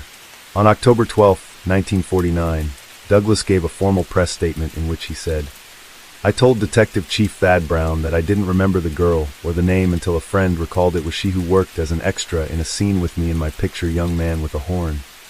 Douglas was quoted in the October 13, 1949 issue of the San Bernardino Sun as saying, "Then I recalled that she was a tall girl in a green dress. I talked and kidded with her a bit on the set, but I never saw her before or after that and have never been out with her." Throughout his career, rumors persisted that Kirk Douglas had raped aspiring actress Natalie Wood, who was 16 years old at the time, during an audition at the Chateau Marmont during the summer of 1955. The alleged attack went on for hours and was described as brutal and violent. Spangler had also told her friend, actor Robert Cummings, that she was having a casual affair at the time, but did not reveal the identity of the man. When Cummings asked her if it was serious, she responded, "No, but I'm having the time of my life." Spangler's girlfriends with whom she regularly attended nightclubs told police that she was 3 months pregnant when she disappeared and that she had talked about having an abortion, which at the time was illegal. Witnesses, who frequented the same nightclubs and bars as Spangler, told police they had heard of a former medical student known as Doc, who performed abortions for money, but this individual could not be located, nor could investigators prove that he existed. The theory that Spangler disappeared under circumstances related to a botched abortion attempt was investigated by the Los Angeles Police Department, as well as a potential connection to the series of murders that had occurred in the Los Angeles area. Spangler's mother begged the media to help find her daughter and offered a $1,000 reward to anyone with information about her whereabouts. The disappearance has remained an unsolved missing persons case and was never officially designated a homicide. At the time, some newspapers reported that Spangler was feared to be one of several female victims in a series of killings in Los Angeles, potentially linked to the Black Dahlia murder in 1947. Retired LAPD Detective Rick Jackson worked the case during his many years on the force, largely because of his interest in its possible connection to the Black Dahlia murder. Although there was no formal case file on Spangler's disappearance, Jackson kept a notebook he made of documents related to the case. His former partner, Detective Elizabeth Camacho, confirmed that no case file remains. "Forensically, I don't think anything was ever uncovered," she said, noting that a murder report was never filed. It was always a suspicious missing person case. Because the disappearance was classified as such, any and all existing evidence was likely discarded over the past decades, including the purse, which Jackson claims he never saw outside of in photographs. Former LAPD homicide detective Steve Hodel has claimed that his father, the deceased Dr. George Hodel, was responsible for the disappearance of Jean Spangler, as well as a series of other murders throughout Los Angeles. In his book Black Dahlia Avenger, Hodel put forward his theory that his father had committed the brutal 1947 slaying of Elizabeth Short, as well as the murders of Jean French in 1947 and Gladys Kern in 1948, along with several others and Jean Spangler. Her purse, the only piece of evidence in the case, was found approximately a quarter of a mile from Dr. Hodel's residence, the Franklin House, in the Los Feliz neighborhood of Los Angeles. Hodel also recalls how his half-brother Duncan once said, "I remember one of the girls Dad was dating back then was a drop-dead gorgeous actress by the name of Jean." It is the theory of Steve Hodel that his father was with Spangler on the night of her disappearance, and believes she may have made the mistake of threatening to reveal what she knew or suspected of him to the police. Jean Spangler was last seen in public at a Hollywood restaurant, arguing with a man whose description matched that of George Hodel. This was the final sighting of Spangler during the early morning hours of October 8th. A popular radio DJ of the era, Al the Sheik Laser, who conducted tableside interviews, reported seeing Spangler at a Sunset Strip restaurant at about 2:30 a.m. She appeared to be arguing with two men, and when Laser approached the table, the men waved him away. Similarly, the proprietor of the restaurant, Terry Taylor, also reported seeing Spangler earlier that evening, at a front table with a man he described as a clean-cut fellow about 30 or 35. This incident occurred on October 7, 1949, just 1 week before Hodel was formally arraigned on felony charges that could see him serve decades in prison. Dr. Hodel's arrest resulted from the accusation he had molested and impregnated his 14-year-old daughter, Tamar Hodel, after which she claimed she was given a back-alley abortion. Steve Hodel said of his father, he was performing abortions for the rich and famous, and a lot of police officers if their girls got in trouble. He believes the mysterious Dr. Scott was another member of his father's abortion ring, which was headed by a Dr. Audrain and made up of physicians who paid hush money to the police. Hodel contends that the LAPD of the 1940s was the real-life LA Confidential back then. A station attendant named Art Rogers told police that on the same evening Spangler had been seen at a Hollywood restaurant. He saw a man and a woman matching Spangler's description who came to the gas station that night near the Sunset Strip. The man bought gas and Rogers the couple were headed to Fresno, but as they drove off, the woman, who shrank down in the passenger seat, cried out, "Have the police follow this car." Rogers called police, but by the time they were on the scene, the vehicle and its occupants were long gone. Hodel believes it was his father who was spotted with Spangler.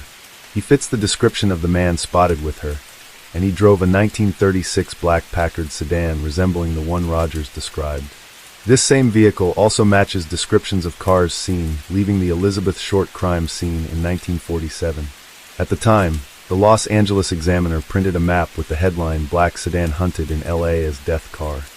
It is the firm conviction of Steve Hodel that it was his father who was seen with Spangler the night she went missing. "It's my belief she started dating Dad either late September or early October," he said. In his pursuit of the truth about his father, Hodel was given clearance to search the Franklin house in 2012 in an attempt to locate forensic evidence. A trained dog indicated the smell of human remains in the basement and the slope behind the house, and soil samples recovered identified the presence of human remains in the soil. During the 1940s, the mobster Mickey Cohen held a tight grip over the criminal underworld in Los Angeles. Investigators explored the theory that Spangler's disappearance was related to Los Angeles gangsters with whom she purportedly was associated. She was known to have worked for a time as a dancer at Florentine Gardens, a nightclub owned by Mark Hansen and Nils Thor Granlund. Incidentally, Hansen was considered a suspect in the murder of Elizabeth Short, and was known to have been the last person to have spoken with her in the days leading up to her brutal death.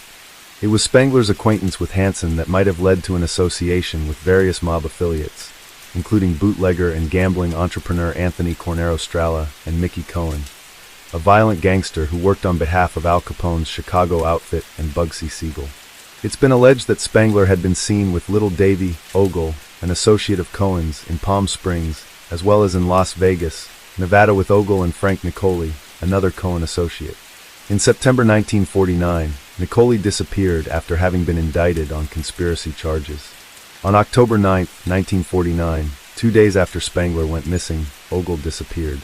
This led police to investigate the possibility that Spangler and Ogle, who was also under indictment for conspiracy, had fled to avoid prosecution. Thomas Ellery Evans, a gangster and acquaintance of Ogle, was interrogated by police during their investigation. In April 1950, Spangler's sister Betsy testified that neither she nor her sister were ever acquainted with Ogle, Cohen, or any of his associates. That same year, a customs agent in El Paso, Texas reported seeing Ogle and a woman who looked like Spangler in a local hotel. The hotel clerk identified Spangler from a photograph, but neither Ogle nor Spangler's names appeared on the hotel register. Because her life and career were tragically cut short, Jean Spangler never quite reached that level of success she craved in Hollywood. A young and talented woman, an aspiring starlet, who sought fame and fortune, but instead found her name immortalized through tragedy. The LAPD continued the search and circulated Spangler's picture for several years, and she is still listed as a missing person, and the LAPD has not closed the case. Until evidence is uncovered that reveals exactly what happened to her and why she went missing, the disappearance of Jean Spangler will continue to haunt the City of Angels. Case 4. In October 1975, the Canadian slasher film Black Christmas was released in Toronto cinemas for the Halloween season. Directed by Bob Clark, the story involves a group of sorority sisters who receive threatening phone calls and are one by one stalked and murdered by a deranged maniac during the Christmas holidays. Upon its release, the film received mixed reviews and performed poorly at the box office, but in the decades since has enjoyed renewed interest and a much-deserved critical reappraisal. Black Christmas is considered one of the earliest slasher films that went on to influence many other cult movie franchises. Inspired by an old urban legend which dates back to the 1960s about a teenaged girl babysitting children who is continually harassed by a stalker, and in some versions of the tale, is murdered by the unseen prowler, Black Christmas was, however, based on a real-life incident from Montreal, Quebec, during the Second World War. Originally developed by Canadian screenwriter Roy Moore, under the title Stop Me, Black Christmas found inspiration from the urban legend known as the Babysitter and the Man Upstairs, which had become widespread by the 1970s. The tale had originated in the 1960s and revolves around a teenaged girl babysitting children who receives telephone calls from a stalker who continually asks her to check the children. This basic story had been adapted numerous times, and it itself based on the March 1950 murder of 13-year-old babysitter Janet Christman, who was brutally murdered and sexually assaulted by an unknown killer. Moore had also been inspired when writing his screenplay by a crime that happened in November 1943. In a quiet and leafy suburb of Westmount in Montreal, and family was bludgeoned by a maniac intent on killing the entire family. When police arrived, alerted by a survivor, Mrs. Webster was found beaten to death at the hands of her teenaged son. The young boy, George Webster, had also used a baseball bat to beat his two younger siblings, as well as a visiting Australian woman. At the time, the case received little coverage, owing to the ongoing conflict throughout the world, and was quickly forgotten by most. The film's producers ordered a rewrite of the original screenplay, in order to give it a university setting, and several alterations were made by Clark to the dialogue, who thought it was too much of a straightforward slasher film, and incorporated some humorous elements to give it more light-hearted moments. Filming began in 1973 on a budget of $620,000. Olivia Hussey was cast as the main character Jess, who considered it a wise career choice and accepted the role after being told by a psychic that she would make a film in Canada that would earn a great deal of money. Based on his performance in the sci-fi epic 2001, A Space Odyssey, Keir Dullea was cast as Peter, the boyfriend of Jess. In supporting role, Margot Kidder played Barb, one of the sorority sisters, alongside John Saxton, who played Lieutenant Ken Fuller. For the part of the film's antagonist, Italian-American actor Nick Mancuso was cast as one of the main voices for the phone call sequences. In order to experience Mancuso as the deranged character of Billy, Clark had him sit in a chair facing away from him during the audition, so as not to see the actor's face. The film opens with an unseen man climbing the exterior of a sorority house, where a Christmas party is being held, whereupon he enters the attic unseen. Inside the house phone rings and is answered by Jess, played by Olivia Hussey. She discovers it is an obscene phone call from a person who has called before. She calls to the other sorority girls, who all listen as the caller rants in strange voices. Lick it, lick it, lick it. Let me lick your pretty pinky cunt. Barb, one of the sorority girls played by Margot Kidder, insults the caller, who in turn promises, I'm going to kill you. A younger student, Claire Harrison, suggests that the caller could be dangerous and says, I really don't think you should provoke somebody like that, Barb.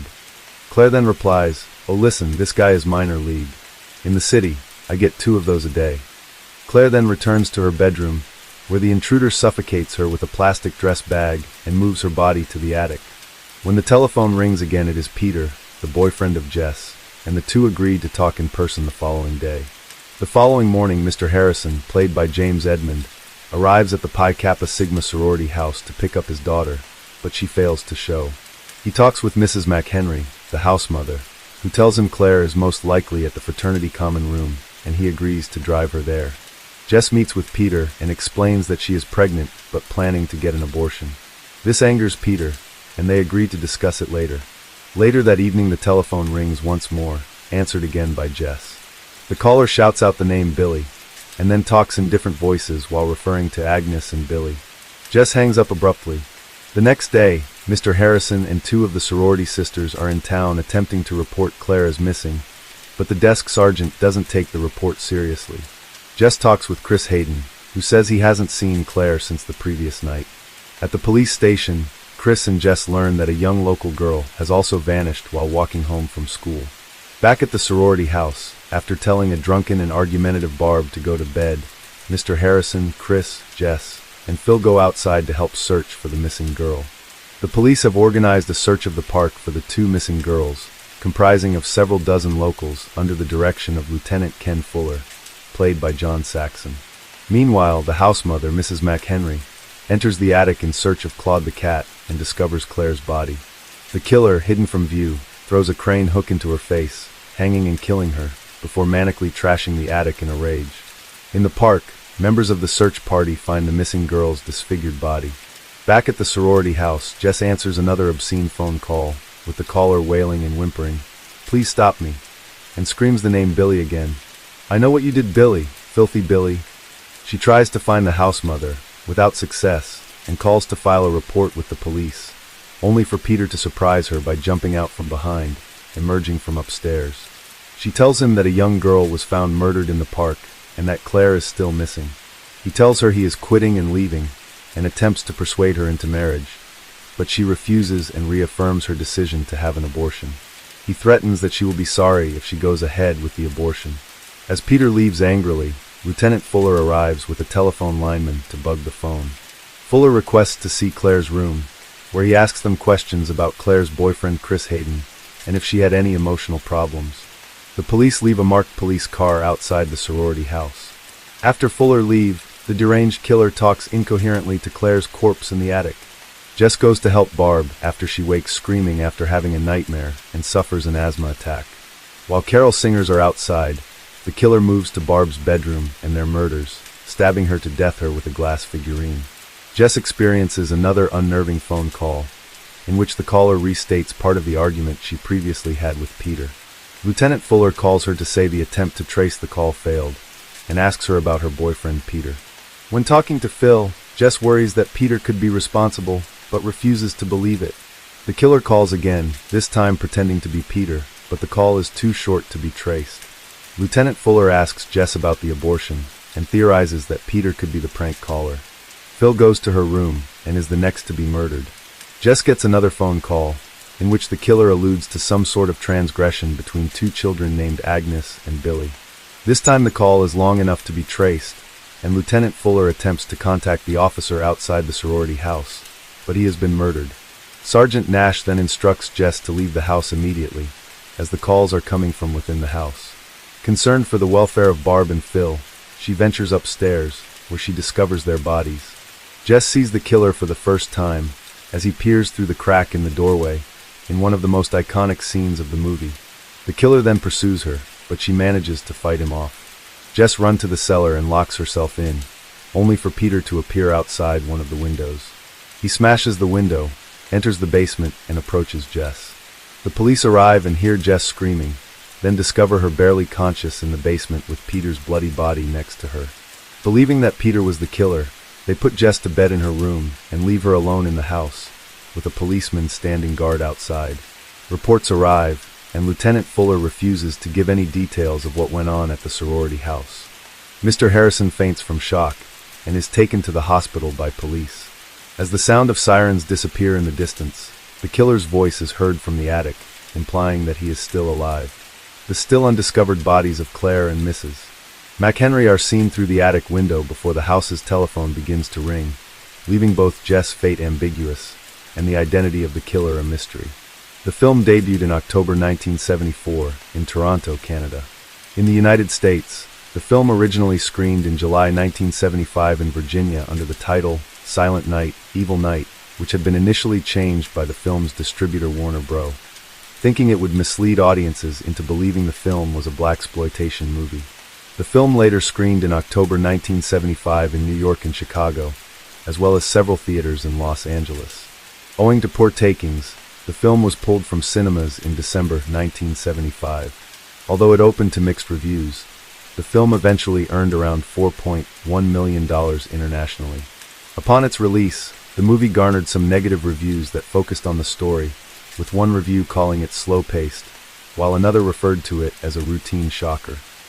The lack of a conclusion of the story was cited by many as the reason why audiences did not enjoy the film, with one reviewer stating, "It may well be that the makers simply couldn't figure out how to end it."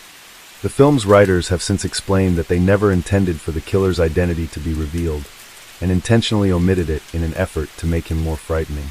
Neither the character nor his portrayers were ever listed in the end credits, and as a result, fans of the film began referring to the killer as Billy, with director Bob Clark himself using the name when referring to the character during interviews. As such, the character of Billy has become a faceless killer, and by making him more enigmatic, it allows the audience to project their own fears onto the character, and thereby forming their own interpretations about him and his motivations. As a result, Billy is considered the primary influence on later horror characters of slasher movies, such as Michael Myers of John Carpenter's 1978 film Halloween. The film Black Christmas, under the title Stranger in the House, was scheduled to make its network television premiere on January 28, 1978, on NBC's weekly segment, Saturday Night at the Movies. However, 2 weeks before it was due to air, a crime eerily similar to the murders depicted in Black Christmas occurred. The Chi Omega sorority house on the Tallahassee campus of Florida State University was the scene of a brutal double murder, in which 2 Chi Omega sisters were bludgeoned to death while asleep in their beds. The killer then went to a nearby room of the sorority house and violently attacked 2 more sleeping students who survived. On January 15, 1978, a man entered the Chi Omega sorority house at around 2:45 a.m. and bludgeoned 21-year-old Margaret Bowman with a piece of oak firewood and then strangled her with a stocking. He then went to the room of 20-year-old Lisa Levy and beat her unconscious, breaking her collarbone. One of her nipples was torn off, she was bitten on the buttocks, then sexually assaulted with a Clariol hairspray bottle and strangled with a stocking. The intruder then entered the adjoining bedroom, occupied by 20-year-old Kathy Kleiner and her roommate, 21-year-old Karen Chandler, both of whom were sleeping soundly in their beds. The man assaulted Kleiner, breaking her jawbone and lacerating her shoulder, and then struck Chandler, who suffered a concussion and lost several teeth because her jaw had been broken in 3 places. When the headlights of a car which was dropping off housemate Nita Neary illuminated the sorority house, the man became startled and made his escape.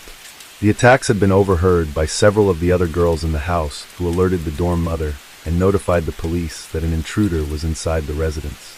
Karen Chandler staggered out of her room and into the hallway, with blood seeping from a head wound. Then Lisa Levy and Margaret Bowman were found dead in their beds, having suffered gruesome injuries. Although they survived, Karen Chandler and Kathy Kleiner had suffered life-changing injuries. The attacker had escaped the scene, but made his way to a basement apartment 8 blocks away, and there launched a final attack, this time on 21-year-old student Cheryl Thomas. She was found lying diagonally across her bed, her face turning purple with bruises and barely conscious, whimpering in pain. She had been beaten across the head and suffered a broken jaw and dislocated shoulder, whilst her skull was fractured in 5 places.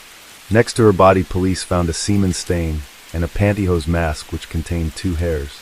Cheryl Thomas suffered the worst injuries that night and was left with permanent deafness and equilibrium damage which ruined her dance prospects and would stay in hospital for a month. The perpetrator of these crimes would later be revealed as serial killer Ted Bundy, who had escaped custody for the second time on December 31st, 1977, from the jail in Glenwood Springs, Colorado. He made his way to Florida, where he rented a room under the assumed name Chris Hagen, a name that is suspiciously similar to that of a character in Black Christmas, Chris Hayden, played by Art Hindle. There he began roaming the nearby campuses, which were his old hunting grounds back in Washington. He was wanted for the murders of several women from that state, as well as Utah. Bundy would eventually stand trial for the Chi Omega killings and was sentenced to death. He was also charged with the murder of a 12-year-old girl, for which he would eventually be executed. These were among the last crimes attributed to Bundy, and they bear a striking resemblance to the murders committed by Billy, the killer from Black Christmas. Bundy had moved around the sorority house, attacking several of the sorority sisters and killing 2. It is possible that during its initial release, Bundy had seen the film and it made a lasting impression upon him, compelling him to commit similar crimes during his last few desperate weeks on the run from law enforcement and soon to be the focus of an FBI manhunt. There have been several co-ed killers, such as Ed Kemper, who kidnapped female hitchhikers and college-aged girls between May 1972 and April 1973, and the Gainesville Ripper, who entered the apartments of students from Santa Fe College during a burglary and robbery spree that saw him murder as many as 7 women and 1 man. Case 5. At the end of November 1968, an accident occurred at number 2123 Center Street in Salem, Oregon, when a car crashed into the house, causing damage to the side of the property. The homeowner, Jerry Brito's, was away for a few days with his family, and although the police came to investigate, they nor anyone else attempted to look inside through the large hole caused by the crash. Had they done so, they would have found a dead body hanging by the neck from the ceiling, the second victim of a fledgling serial killer. Known as the Lust Killer and the Shoe Fetish Slayer, Jerry Brito suffered deep emotional and physical abuse as a child, while also developing a psychological fascination for women's shoes from a young age. This fetish would escalate in his adult years, and along with the trauma of his childhood, would become the catalyst for his murder spree that would claim the lives of 4 young women, who found themselves at the mercy of a deranged serial killer and necrophile. From January 1968 to March 1969, 3 young women had vanished under mysterious circumstances. The first time anyone suspected foul play was in April 1969, when several incidents happened that led police to believe that a suspect was accosting young women with the intention of abducting them. Although the 2 victims described different experiences, one thing connected, that of a similar description of the offender. Late in the afternoon of April 21st, 1969, a young woman left her secretarial job in Portland. 24-year-old Sharon Wood was heading to meet with her estranged husband, who wanted to discuss a divorce. As she entered the basement level of a parking garage to look for her car, a tall, pudgy man approached her. As described in Rule's book The Lust Killer, she later told police that she had sensed someone behind her and had tried to return to an area where she could hear other people. But in that moment someone tapped her shoulder, and she turned around to see a man holding a pistol. He told her not to scream, but faced with this sudden encounter, she became both frightened and enraged. In a matter of seconds, she decided there and then to fight. She screamed and stepped away from him, and he grabbed her and put an arm lock around her throat. He was much taller than she, and outweighed her by nearly 100 pounds. She stood barely a chance against him, but believed that someone might still hear her, and if she failed to struggle, this man might kill her. Her instincts told her that this man had only murderous intentions. Sharon Woods kicked at him with her high-heeled shoes and screamed again, hoping to attract someone's attention to the danger she was in. She also grabbed the gun and gave it a hard twist. When the man tried to silence her with his hand, she bit him hard. She knew that she'd drawn blood, and he tried to free himself, but could not, so now her attacker was struggling. Grabbing her hair, he tried to force her to the floor, but she continued to resist with all her strength. She was determined that this man was not going to assault her, but he was stronger and managed to slam her head on the concrete, dazing her. She relaxed her jaw and let him go, and as they stood there post-struggle, she then heard another car coming, and her attacker picked up the gun he'd dropped and left. This was all she could remember. Someone had apparently called the police, and Sharon found herself giving her statement to police. Her attacker was a tall man with blue eyes and freckles, she recalled, but knew little else. She said she'd know him if she saw him again, but when the police questioned others in the area, no one recalled a man by that description. Sharon learned only later that this man's frustrated attempt to abduct her had only shifted his modus operandi. He would from then on be more careful in approaching women, and strengthened his resolve to not be caught. Sharon Woods survived, but not long afterward another young woman would not. Rule had some measure of success with her memoir, The Stranger Beside Me, about serial killer Ted Bundy, and she'd been writing articles under the pseudonym Andy Stack. Her literary agent then advised her to continue with her pseudonym for the next 3 books. When those came out, The Stranger Beside Me was doing very well, Rule explained. So my agent said that these books got such small advances I should not put my name on them. I stayed with Andy Stack, but after a while I put them under my real name, she adds. Rule explains in The Lust Killer that her purpose in writing such a book was to add to the psychiatric research that may one day to treat aberrant minds before they explode into violence. She believes that the more we learn about such offenders, the better our chances for stopping them. At the time of these crimes, little was known about truly deviant serial behavior. A murder spree was occurring simultaneously in Michigan with 8 dead students, and both the Manson family murders and the Zodiac's deadly and bizarre killing spree would soon begin in California. Meanwhile, Albert DeSalvo, the alleged Boston Strangler, had been interrogated for years earlier. The murders began in January 1968, when 19-year-old Linda Slauson, a door-to-door encyclopedia saleswoman who worked for a book company, was going door-to-door to persuade families to purchase sets of encyclopedias. On that day, January 26th, her route had taken her to a neighborhood in Portland, Oregon. At some accounts, she was looking for another house when she went there, but only one person knows what truly happened that day. It was the last anyone saw or heard from Linda Slauson again.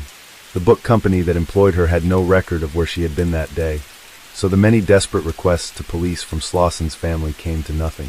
The police did manage to locate her car, which had been abandoned, but it offered no clues of what had become of her. There was no sign of struggle, nothing apparently missing. She had just vanished. Slauson remained on the list, but as each day passed, her case grew colder. Other more pressing incidents took precedence. If she had been abducted, the person responsible had been careful, leaving little evidence, no sign of his presence, his intentions, or what he had done with her. The mystery would remain, until it was revived later the same year, when other young women turned up missing. Jan Whitney, 23, disappeared as she was on her way home for the Thanksgiving holiday on November 26, 1968. Her Rambler was found off the highway in a rest area near Albany, Oregon. It was locked, but there was no sign of January. It was suspected that a minor mechanical fault might have compelled her to look for a ride from someone, possibly the wrong person. It was during the time when girls freely hitchhiked along the West Coast. Some 4 months later, on March 27, 1969, 19-year-old Karen Sprinker went missing. She had been home from college, and her mother had expected to meet her for lunch at a downtown restaurant. Her mother waited for an hour, and then became worried as Karen would not have missed this meeting. In fact, it was later learned that she did park her car at the garage of the store where her mother was waiting. But the car sat empty, and Karen never returned to claim it. Several shoppers in the area described seeing a very tall and strange-looking woman in the area. One eyewitness said that when this person got close to her, she saw that it was in fact a man in drag. He seemed fairly creepy, so people had avoided him. There was no reason then to link him to this incident, but in retrospect, it was all part of the mystery. Only 4 weeks later, it appeared that 22-year-old Linda Sally had been abducted from a shopping mall under similar circumstances. She had visited there to buy a gift for her boyfriend, but had failed to meet him later that evening. She also did not show up to work, and her car was found abandoned. Like the others young women, there was no sign of any violence inside the car, or any that a stranger had entered it. As a matter of routine procedure, her boyfriend was checked out, but nothing indicated that he should be considered a suspect. In the days following her disappearance, no sign of Sally turned up. There were simply no leads, like Karen Sprinker and Jan Whitney. She was just gone. Investigators wondered if there was any connection between these girls, and some even brought up the case of Linda Slauson, the encyclopedia salesperson. Detectives soon saw that a pattern began to emerge. When they collated all the timelines, they noted the fact that all of the girls had disappeared toward the latter half of each month. Additionally, all of the missing were young white females. But that was as much as the investigators had managed to uncover. That is, until human remains were found in a nearby river. 3 weeks after Linda Sally's disappearance, a man who'd gone fishing that May in the Long Tom River, south of Corvallis, Oregon, found decomposing human remains bobbing in the rushing current. He called police, and when they arrived, they discovered that the deceased was a female who had been bound to a car transmission box with nylon rope and copper wire which weighed down the body, making it difficult to pull out. But this grim find provided clear proof of murder and an attempt to conceal it, along with possible evidence to tie back to a suspect, should they find one. Also, this victim had been tied to the auto part with a nylon rope, and a rather specific type of knot had been used.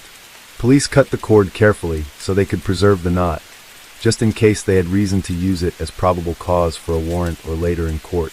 The copper wire, too, had been twisted in a specific manner that indicated someone with background as an electrician. With so little evidence, it was difficult for the medical examiner to determine the exact cause of death, but from the condition of the neck area, it appeared that she had been strangled. Oddly, there was also a pair of post-mortem punctures, each circled by a burn, at opposite sides of the rib cage that appeared to have been caused by a needle. No one knew what had caused them, but when dental records were checked it was determined that the remains were those of Linda Sally. Further searches were undertaken along the river, and a few days later they came across yet another set of decomposing remains, also bound to something that turned out to be an engine head. Once again, the same type of bindings and knots were found with this victim. This was a clear enough indication that the same offender was responsible for both. The latest victim had also been strangled, apparently with a strap that had been used as a garrote.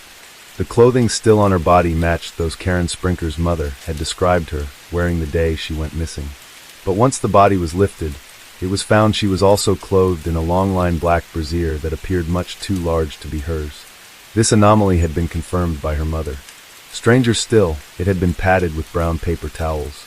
In fact, this victim's breasts had been completely removed, and the padding appeared to have been placed there to absorb the blood and fluid. Further searches along the river yielded nothing more, while investigators had been hoping that this effort might close the case on the other two missing women. What investigators knew at this point was they were looking for either a rather strong male or two men working as a team, because the bodies, coupled with the weights, would have been quite heavy to carry. Because of Sprinker's college background, the police decided to question students on the Oregon State University campus in Corvallis, something that would prove too fortuitous in their search for answers. When detectives questioned the students at OSU, they learned that some of the female students had recently complained about getting strange calls from a man who attempted to lure them out. They also found reports of a suspicious red-haired man, described as somewhat pudgy, loitering around campus. But it would be one account that proved to be the most promising lead. One young woman had actually ventured out on a brief date with a man who claimed to be a lonely Vietnam veteran looking for company. Detectives thought this sounded promising. This girl told police she had no intention of seeing the man again, having found him to be a bit disconcerting, not to mention that he had wanted to discuss the recent discovery of bodies in the river. But detectives asked her to contact them should he call again. It was most likely the fact that the man had actually asked her why she wasn't afraid he might strangle her alerted police to his odd curiosity. Most intriguingly, it was her description of a tall man with light-colored hair and a lot of freckles that proved similar to those given by women who had nearly been abducted in recent days. Police hoped he would contact this young woman again, and to her surprise, he did. She promptly set a date for an hour's time and then phoned the police. When they went to the designated meeting place, they spotted a tall, pudgy man enter. Upon approaching him, they learned that his name was Jerry Brudos. While they believed he was a potential suspect, he seemed completely at ease, as if he had nothing untoward to hide. This might be evidence of his innocence, or that he was equally as clever, arrogant, and without remorse for his misdeeds. As they had nothing with which to detain him, they decided to keep him under surveillance. Having learned where he lived in the area, along with the significant fact that he had worked as an electrician, detectives set out to research his background and find out everything they could about this possible suspect. Within 5 days, as the many coincidences began to pile up, they finally decided to arrest Brudos. Born on January 31, 1939, in South Dakota, the parents of Jerome Henry Brudos had traveled around the country for some years before finally ending up in Oregon. By all accounts, his mother had not wanted him after already having had 2 boys, and apparently had hoped for a girl. She treated her third-born son with criticism and disdain. Often spending his time alone, Brudos developed a fantasy life and habits that by the age of 17 got him in trouble with the law. These generally involved a sexual fetish for women's shoes and underclothing. Harold Schechter explains in his book The Serial Killer Files. Exactly how Brudos became a foot fetishist is a mystery. One thing is certain, however. He began to manifest the obsession at a startlingly early age. His discovery of a pair of women's spike-heeled shoes at a local dump when he was 5 years old was most likely the starting point. However, it was likely not due to the shoes themselves, but was more his mother's strong reaction to seeing him wearing them in his bedroom. She instantly grabbed them, destroyed them, and told him in no uncertain terms that such things were wicked. She began highly agitated and inexplicably upset by the incident, which signaled to the boy that there was something about those shoes that was mysteriously forbidden. It's likely that making these shoes off limits attached to women's high-heeled shoes in general created a taboo that influenced Jerry Brudos' developing sexuality. He once stole the shoes that his kindergarten teacher kept in her desk and received a stern reprimand.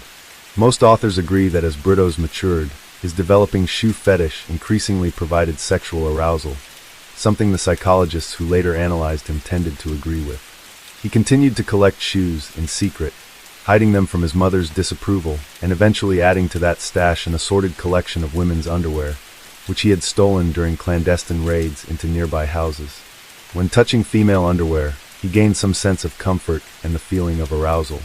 It was this unusual feeling that Brudos could no understand of explain, but desired. By 1956, at the age of 17, Jerry Brudos' fetish burgeoned into a dangerous addiction. One day he dug a hole in a hillside where he planned to keep girls as sex slaves, and used a knife to accost a 17-year-old girl, demanding that she remove her clothing so he could photograph her nude body. He even beat her with his fists, but after an elderly couple caught him, he admitted what he had done. But this failed encounter would not satisfy his urges.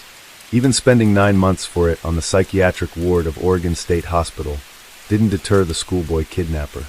In therapy there, doctors pinpointed the source of his sexual fantasies that were centered around hatred for his demanding mother and revenge against women in general. They were also made aware of his collection of women's clothing. As one author stated, his fantasies included placing kidnapped girls into freezers so he could later arrange their stiff bodies in sexually explicit poses. In her book, Rule includes the psychiatric report from that hospital, explaining that the examining mental health staff did not believe Brudos was grossly mentally ill. It appeared he had what was described as an adjustment reaction to adolescence and was not considered dangerous. However, he had developed a fetish for female shoes and underwear, and for nude female photographs.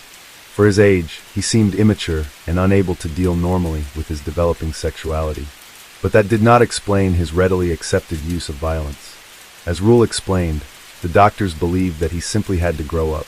This grossly underestimated assessment is in part to the period. For not much was known in 1956 about the development of serial sexual predators.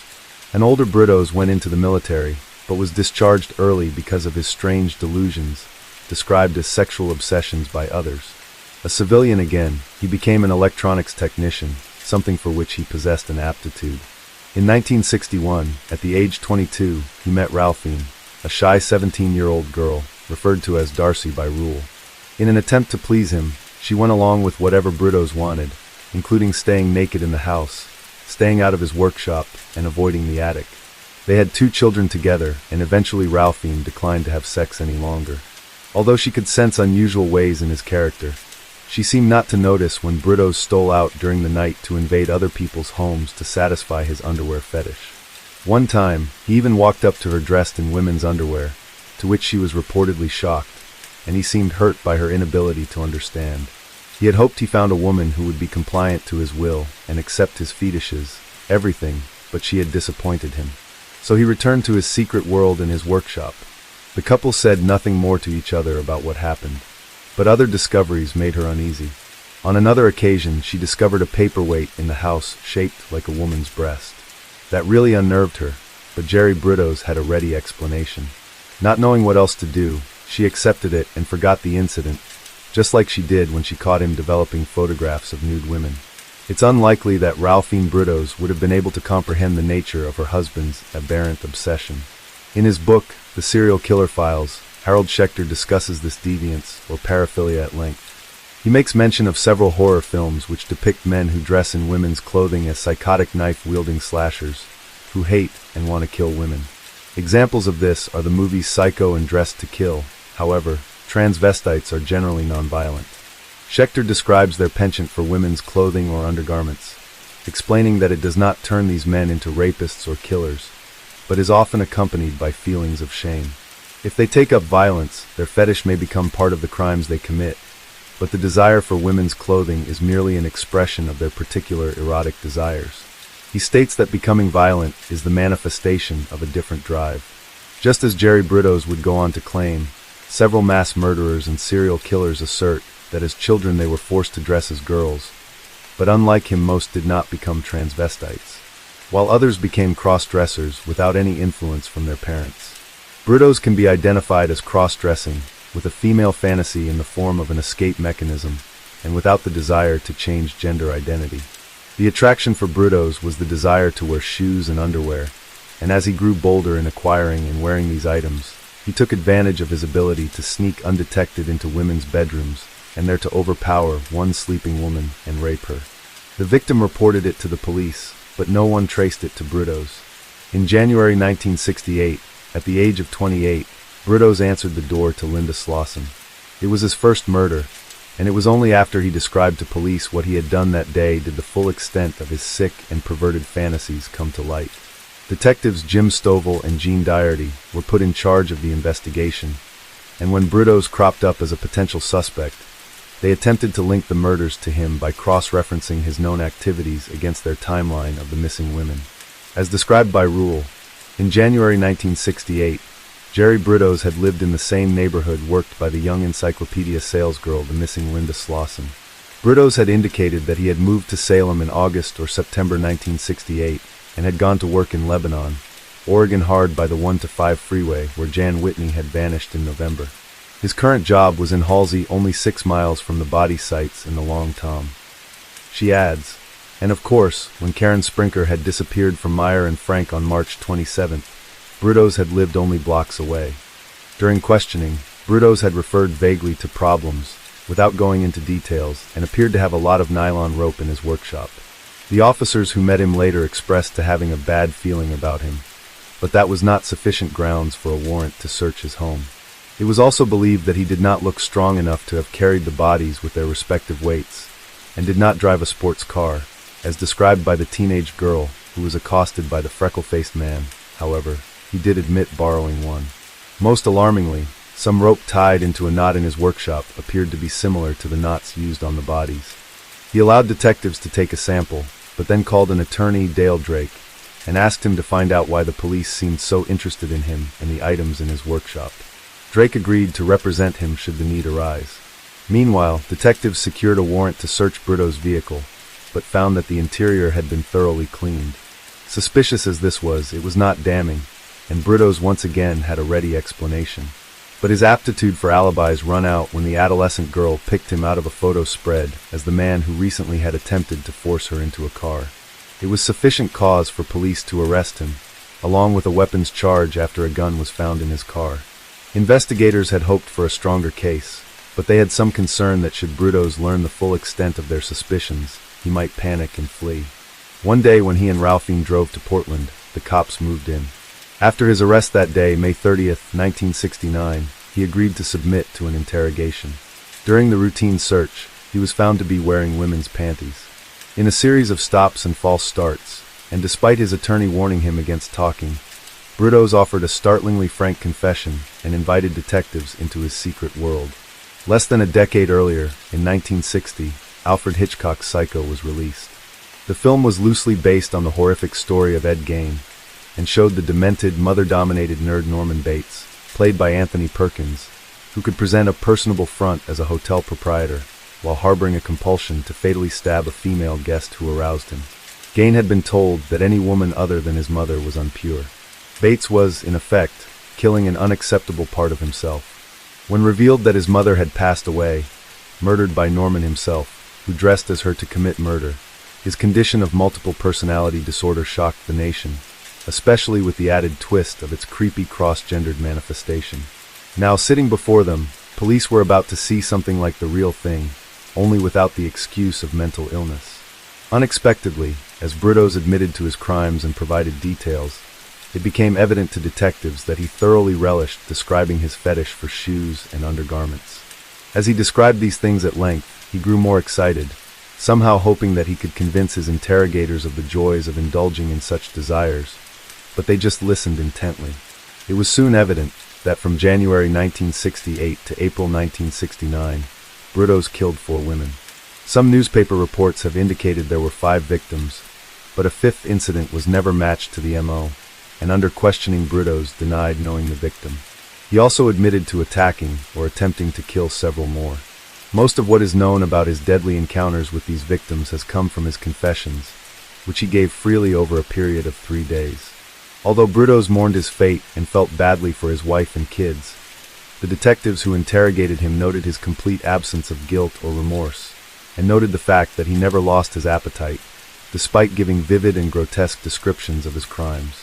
He admitted to murdering and mutilated 4 of the women, then throwing their bodies into a river after he cut parts and kept them. His first victim, Linda Slauson, was missing her left foot when her body was found. This he kept for a while after he disposed of the rest of her, using the foot to try shoes on it and taking photographs. 2 other women had their breasts removed by Bruttos, for reasons he would later explain, and he also photographed them while having their lifeless bodies under his power. Most shockingly, he admitted to committing necrophilic acts by having sex with their bodies.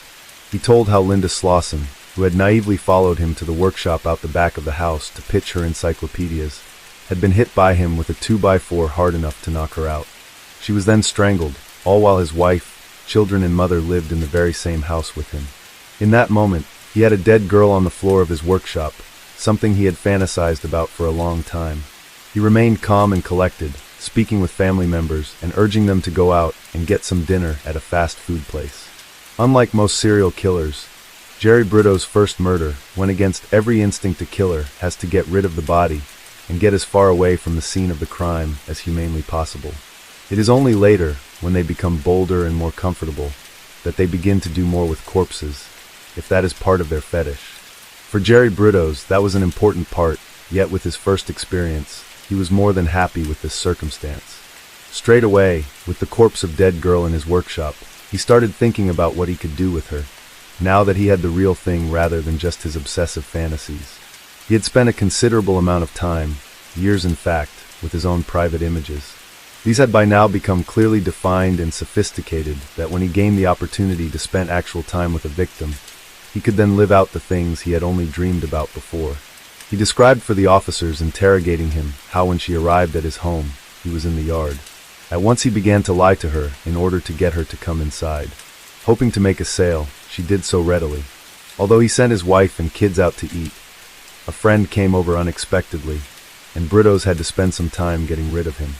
Once alone, he quickly undressed her dead body, recalling every detail of what she was wearing, particularly her underwear, and was especially pleased that she had been wearing a pair of red panties. Getting some items from his own collection, he redressed her in them. Suddenly realizing he could not keep the body at home, he removed her foot with a hacksaw, placed it in the freezer, and then dragged the body his car and dumped it at the Willamette River. In order to make sure she would not be found, he tied the body to a car engine before throwing it over the bridge railing. Then he returned home to enjoy the part of her he had kept, which would serve as a reminder of his first kill and something he could play with. By that time he had accumulated a large collection of high-heeled shoes, and he could now try them on this severed foot and take pictures to savor the moment.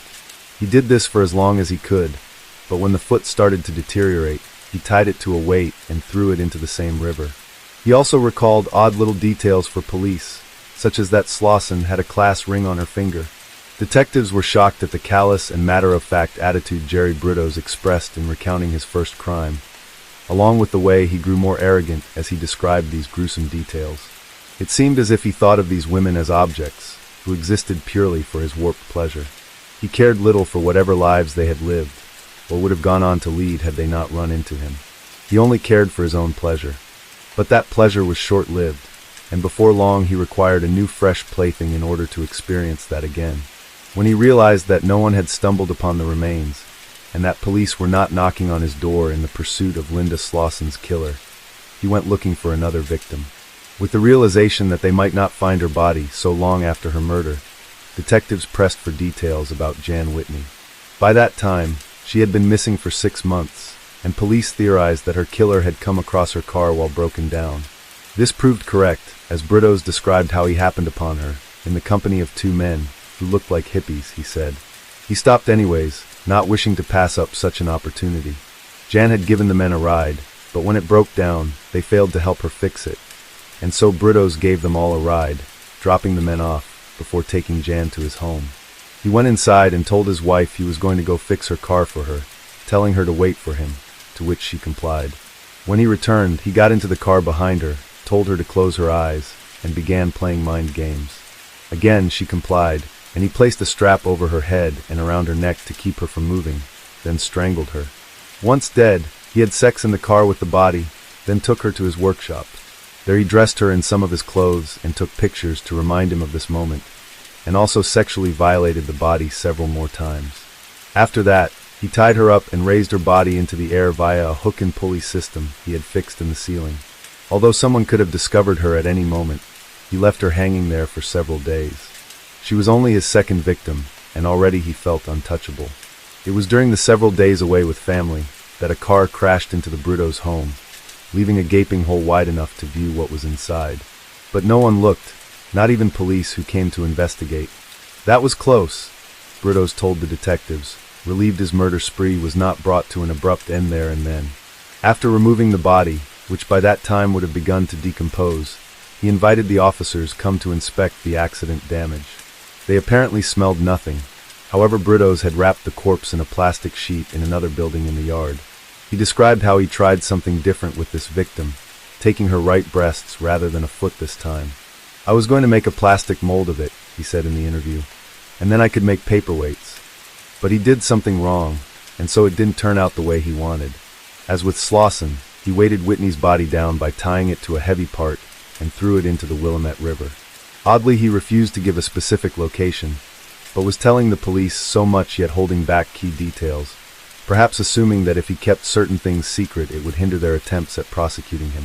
They had more than enough evidence for trial, and only really prevented their ability to find the body. It was 4 months later when he went looking for his next victim. He encountered 18-year-old Karen Sprinker at the department store where she'd gone to meet her mother. He had first tried for another victim and missed, so had settled on Karen, although he commented to detectives he had not liked the shoes she was wearing. Dressed in women's clothing and armed with a pistol, he forced her into his car, and they went right to his home. In his workshop he raped and forced her to pose, making her try on his collection of undergarments and pose while he took photographs. When satisfied, he killed her by hanging her by the neck from his hook. Finally, he subjected the corpse to the same indignities he'd imposed on the others, before he removed both breasts and dressed her in the long-line bra that was too large for her. He stuffed it to keep her from bleeding in his car and to make the bra look correct. He then had sex with the body again and attempted to make plastic molds using her severed breasts. As with his previous victim, he would try again and still fail. Afterwards, he employed his usual method, so the body would never be recovered, tying it to a 6-cylinder car engine with nylon cord before throwing it in the Willamette River. After the killing of Karen Sprinker, Britos made 2 attempts at ensnaring further victims, failing in his April 1969 abduction of Sharon Wood, and the following day, he was also hampered in his bid to kidnap young Gloria Jean Smith. Not wishing to lose another intended victim, Britos used a fake police badge and the threat of arrest for shoplifting to make 22-year-old Linda Sally do what he wanted. While she remained bound in his workshop, Britos had dinner with his family, during which she did not try to escape. But when he returned and attempted to strangle her with the strap, she fought him. He raped her as she was strangled to death, and afterwards used wires he stuck into her rib cage in an attempt to try and make her dance with an electrical current. This apparently did not work as he had planned. With these shocking confessions, it was reported in the local papers that Jerry Britos was charged with first-degree murder on June 2, 1969, in the death of Karen Sprinker. As police prepared a search warrant, Brudos was smug in the knowledge that any incriminating evidence had been removed from his workshop. He had gave his wife explicit instructions to burn his stash of female clothing. But Brudos was in for a shock, as Ralphine had not complied. A police search team then descended on the Brudos home in the 3100 block of Center Street, in an effort to locate items that might link him to one or more of the victims, as well as the intention of learning more about the man they were dealing with. They were not prepared for what they discovered. They took photographs of everything, including the hook and pulley in the ceiling used to hoist bodies into the air. They found the possible murder weapons, the nylon cord, and a leather strap that might have been used to strangle the life out of these young women. On a shelf they came across a mold made from the gruesome paperweight that Brudos had described making from a female breast. Searching further, they found his secret cache of women's shoes in various sizes and many styles of underwear, bras, girdles, panties, and slips, as well as a collection of photographs. Some featured Brudos in female underwear, but the most important ones contained horrifying images of his victims before and after death. One depicted the body of a woman suspended from the hook and pulley with a black hood over her head, while another body had been dressed in several different garments and photographed. Quite often, Brudos had cut the heads out of the pictures so he could enjoy the anonymous female form. But one photograph in particular caught their attention, and was the one that would secure the case for the prosecution against the depraved murderer. As described by Rule, it was of a girl's body, clothed in a black lace slip and panties with garters, hung suspended from the ceiling. The camera angled up to her crotch reflected in a mirror on the floor. In the lower corner of the photo, there was the frozen image of a killer, caught unawares in the mirror. It was Brudos, looking at the woman he had just murdered. Police now had solid physical evidence against their main suspect, and had also confirmed details from a survivor of a rape that Brudos had admitted to, although this woman had been unable to identify her attacker. During that incident, she had lost several pairs of shoes and some underwear. Some sources claim that neither Slauson's nor Whitney's bodies were found, while according Rule, Jan Whitney's remains were recovered in the summer of 1970. It was time for the legal process to decide Brudos' fate. Although two victims' bodies were never recovered, the district attorney had sufficient evidence in 1969 in the other cases to go forward. Prosecutors had the photographs of his depraved crimes, along with the confession, and on June 4, 1969, Jerry Brudos was arraigned. He was soon charged with additional crimes, those of the murders of Jan Whitney and Linda Sally. He was defended by Dale Drake, who was assisted by high-powered criminal lawyer George Roten. The defense and many observers expected the trial to be a fairly long and drawn-out affair, since the prosecution had an extensive witness list and an extensive collection of evidence.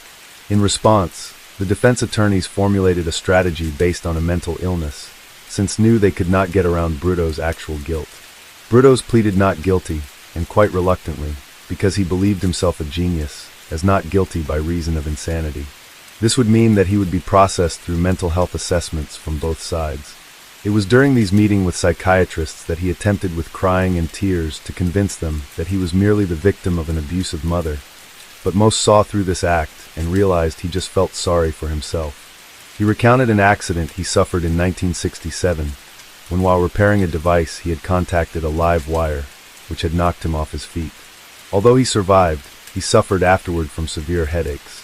It was around this time that he began knocking women down to steal their clothing, and had committed a rape in a woman's home. He said that he'd been unable to control himself. It wasn't long before he began to fantasize, as he put it, about keeping female corpses in his freezer. He wanted to be able to play with the bodies, dressing and posing them however he liked, whenever he liked. In other words, he wanted a life-sized doll.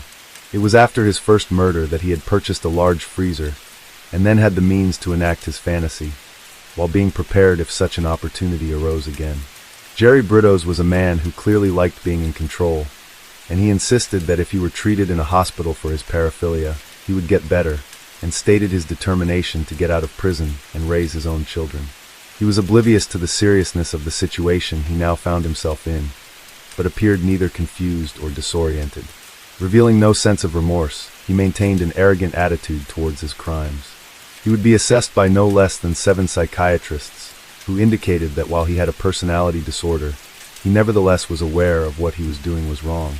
With this professional diagnosis, Brudos would not be considered legally insane, but rather suffered from antisocial personality. This, in addition to the paraphilias of a deviant nature that he indulged with his victims. But they were in agreement. He was not psychotic. He had certainly known what he was doing to these girls, and that it was both illegal and wrong. He was undoubtedly a danger to society, and there was no question that his condition could be cured and he'd be rehabilitated. After consulting with his attorneys, who saw no way to get their client off, Brudos changed his plea to guilty in the murders of Jan Whitney, Karen Sprinker, and Linda Sally, all from Salem. For his crimes, Jerry Brudos was sentenced to 3 consecutive terms of life imprisonment with the chance for parole. During the proceedings, he also admitted to a 4th murder in Multnomah County, but the body of Linda Slauson was never found, and he was not prosecuted in the case. In a shocking twist to the case, Brudos' wife was arrested and tried as his accomplice, after a neighbor claimed to have actually seen Ralphine help Brudos with a victim, but her testimony was discredited. As reported by the Seattle Times, Jerry forbade her from visiting the garage. She had to call him on the intercom when she wanted something from the freezer. It was possible that she knew the horrible things her husband had done, or perhaps she just didn't want to know or admit that such unspeakable crimes happened in her own home. "He has to be sick," she said of her husband after his convictions. "I don't think any person in his right mind could do the things he did and not be sick. I don't have the ability to know the extent of his sickness, but I know he is ill." The 25-year-old housewife and mother had expressed amazement that people had filled the courtroom every day of her trial. Why would they sit there day after day, she wondered. I can see one day maybe to see what I looked like. There hadn't been any pictures of me in the newspapers before then, but I couldn't sit and watch something like that. Since there was no evidence that Ralphine knew about or participated in any of her husband's crimes, however difficult that was for many to believe, a jury acquitted Ralphine of first-degree murder charges in October 1969. In 1970, Ralphine Brudos ended her 8-year marriage to Jerry, changed her name, and moved with the children to an unknown location. As Rule puts it, she too was a victim and would most likely have wanted to put the entire experience behind her. It is possible that she would never forget. It is likely she just wanted to put the whole thing behind her, although she would probably never forget her inadvertent discoveries of his cross-dressing habit and that paperweight. By August 1970, Jerry Brudos insisted that the court should not have accepted his guilty plea to 3 first-degree murders, and thus should not have imposed consecutive life sentences. The Oregon Court of Appeals published an opinion on Brudos' petition for a rehearing, the brief having been filed by Gary Babcock. His attorney argued that once a person has received a life sentence for an offense, all consecutive life sentences must run concurrent with it. Brudos claimed Ralphine convinced me to sign the confessions to protect her and their 2 children.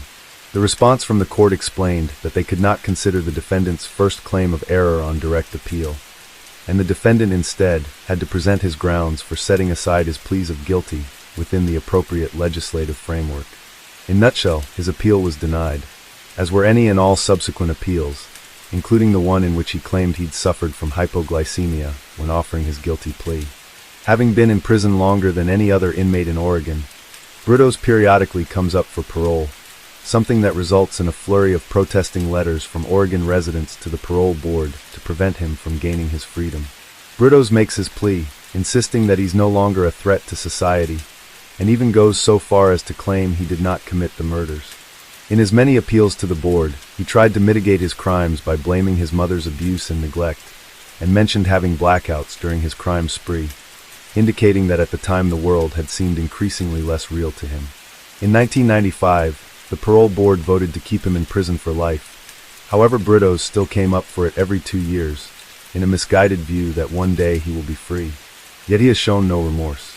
As reported in an Associated Press article, Brudos still refused Thursday to say why he'd killed, contending that he would be in danger if he did. He told board members that he was ready to join society, that in more than 30 years at Oregon State Penitentiary, he had availed himself of every possible rehabilitation program for sex-offending murderers. Brudos was then quoted as saying, "I think I've got a whole new personality." A reporter for the Oregonian said that Brudos is certain he won't kill again, but he won't say why. The article went on to recount an encounter with Brudos by a young woman on a tour of the prison. When he took her hand, she felt that something wasn't right in the way he looked at her and jerked it away. The encounter chilled her. "Humans have an instinct," says the reporter, "and it is important to heed it. Lives depend on it." But Brudos himself indicated that his own life depended on divulging nothing in the presence of reporters who attended the parole hearings. "These people here will get me killed," he was quoted in the Corvallis Gazette-Times. He firmly believed that any publicity of the crimes he committed more than 30 years ago might inspire violence against him within the prison. In August 2003, Jerry Brudos once again sought his freedom, and as they have done in the past, the parole board members once again denied his request. This time they made their decision after only a half-hour interview with the convicted killer, explaining that they did not need a full hearing. This decision was applauded by the Gazette-Times, who stated that a man who could mutilate and murder 5 sick, young women, they decided, was not a likely candidate for responsible citizenship, especially since he did it all without ever alerting his wife to the devious acts he performed inside his home-based workshop. Within prison, Brudos was considered a model patient who consistently denies his crimes and is allowed to walk around the prison unsupervised. Adept at computers, Brudos was allowed by the prison to sell leather key fobs with his name engraved on them through their prison store. Rule wrote in a 1988 update of her book that Sharon would purchase one, a reminder of her ordeal and a symbol for assisting with her work in empowering women to defend themselves against physical attack. Brudos was once again up for parole in August 2005, the year that Rule predicted he was actually eligible for release, based on serving the minimum time for his 3 consecutive sentences. The result was the same as before, and he was denied. Under the dated Oregon system, he will come up for a hearing every 2 years until he dies or gains his freedom. Although he adjusted to prison life, Brudos invested much of his time in working on ways of getting out.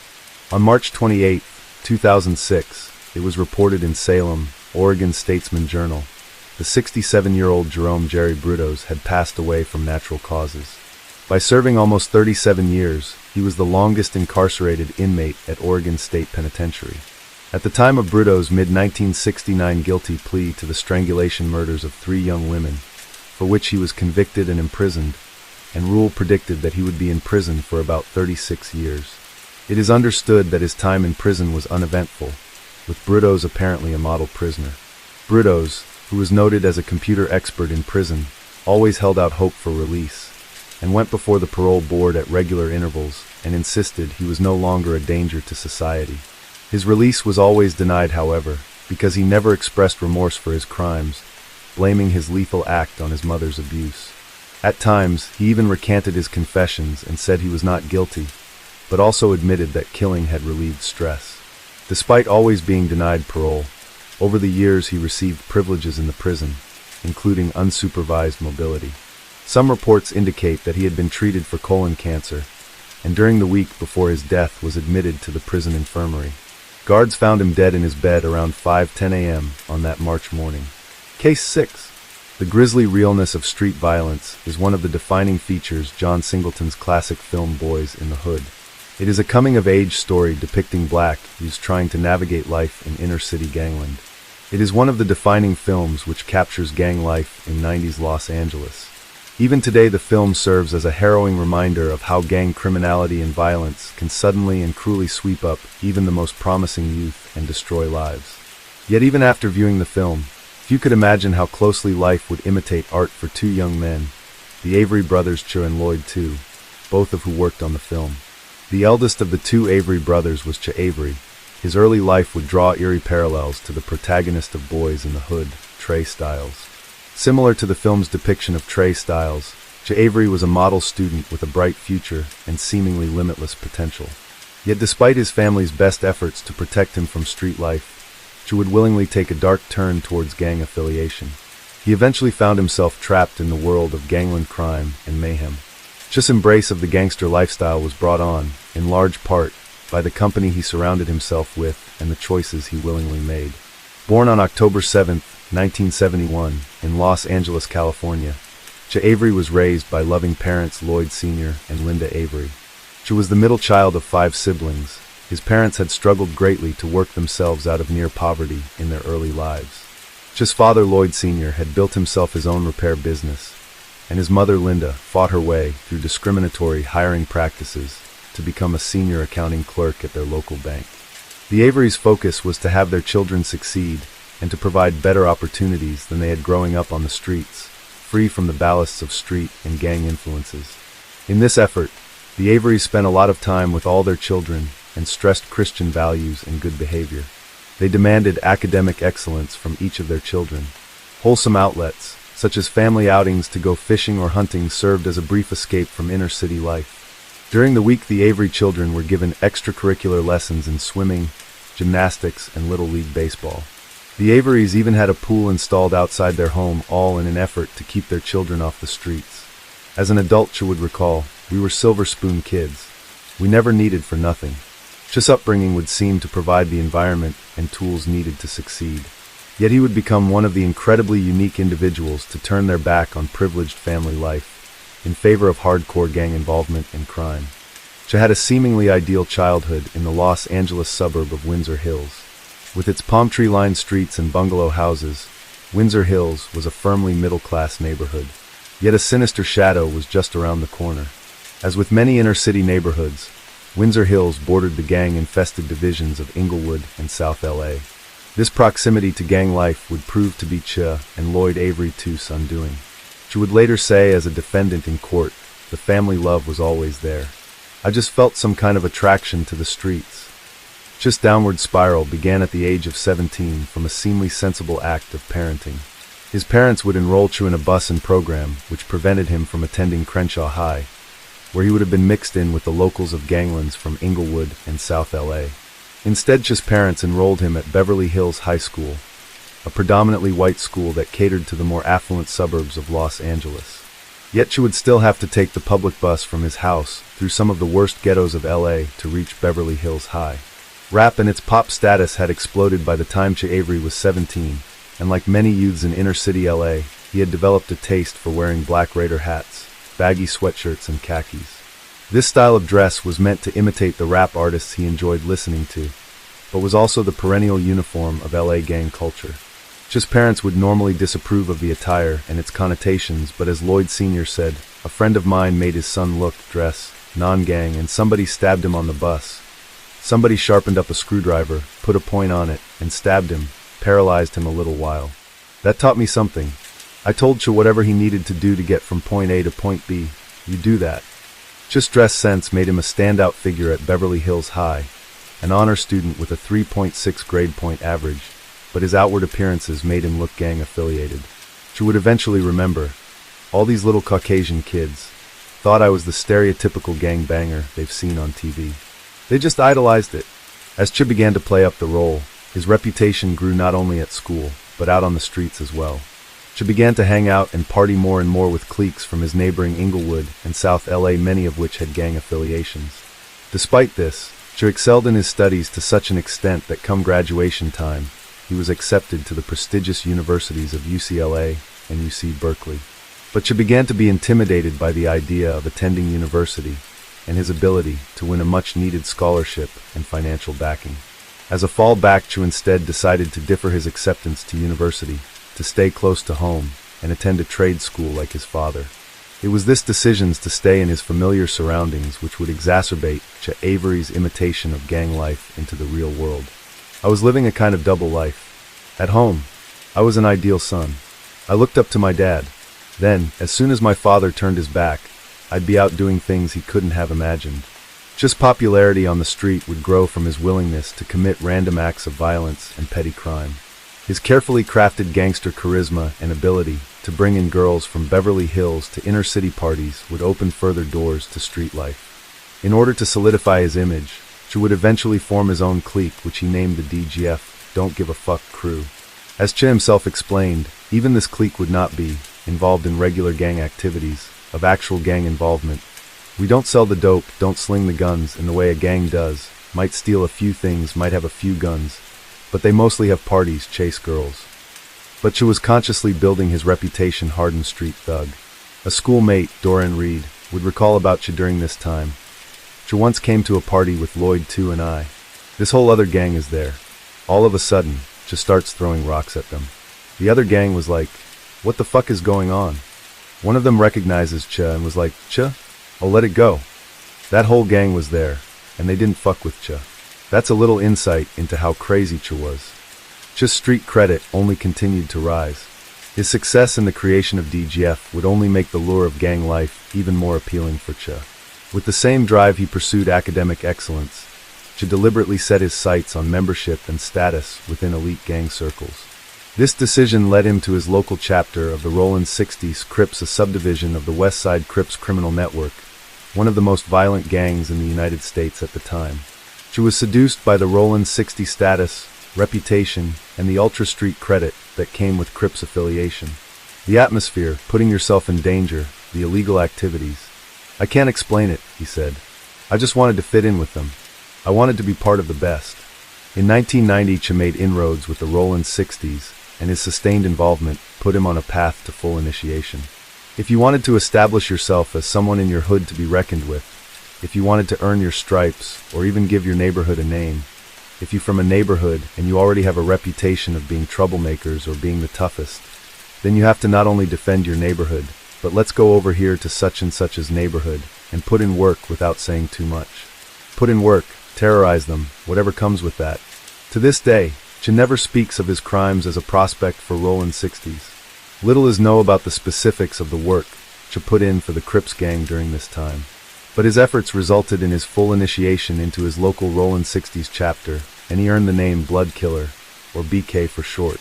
Che was welcomed into the gang, but the celebration was short-lived as he quickly realized the true danger of outlaw life. Weeks after initiation into the Rollin 60s, one of his local clique's youngest members was horrifically gunned down in broad daylight. Jason Jones, a child of only 14 years of age, was waiting for his friends by a gas station. Even deep Rollin 60s turf was no protection from drive-by shootings. A rival gang from neighboring Compton would roll up on Jones, shooting him over 72 times with semi-automatic weapons. The July 1990 slaying of Jones enraged Avery, and on a deeper level the systemic failure of local authorities to manage any leads in the case, which was soon consigned to the pile of unsolved murder cases. This would be the first in a myriad of gangland killings that Che would find himself mired in. Later that year, Che's best friend and Rollin 60's associate Terrence Ferris was killed by gunfire while in his parked car. Che was once again beset by anger and a sense of injustice that nothing was done by law enforcement to bring Ferris's killers to justice. These emotions were temporarily offset by the unexpected opportunity to work on the film Boys in the Hood, which both Che and his younger brother Lloyd Avery too would contribute.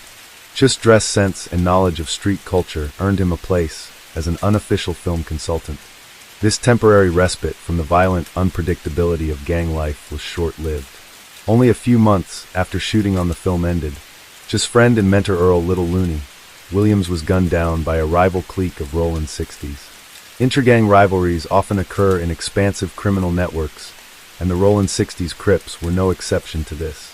According to Che, Williams was challenged to a fist fight by a neighboring Rollin 60s clique as punishment for not putting in work for the gang. Yet when Williams showed up for the fight, he was met with a hail of bullets. The murder of yet another friend pulled Che even deeper into his downward spiral of criminality and rage. Che began carrying a .22 caliber revolver at all times. Driving in his car while drunk, Che would find opportunistic crimes to commit with his sidearm.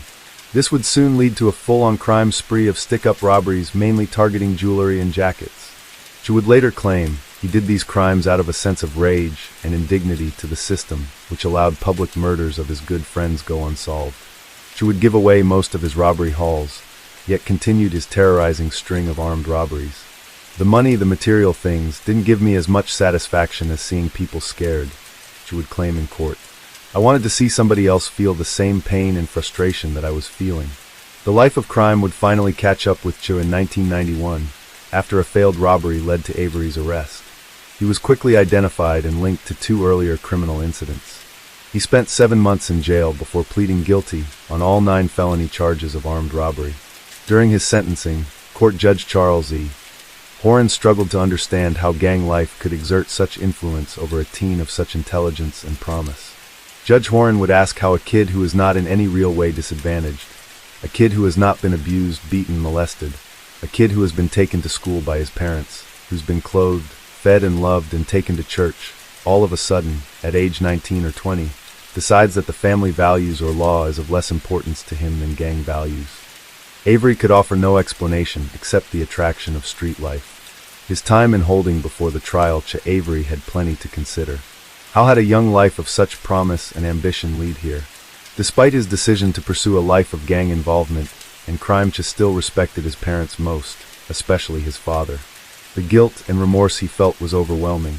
An adult would later explain, all of the stupid nights just doing stupid shit, every fucking night, just senseless, brother. From his time in holding waiting trial, would assess the path that landed him in jail. Frequent visits from his parents helped realize the emptiness of gang life, a path which only lead two ways, prison or death. As quickly as adopted the ways of street life and criminality, he again swore off them all.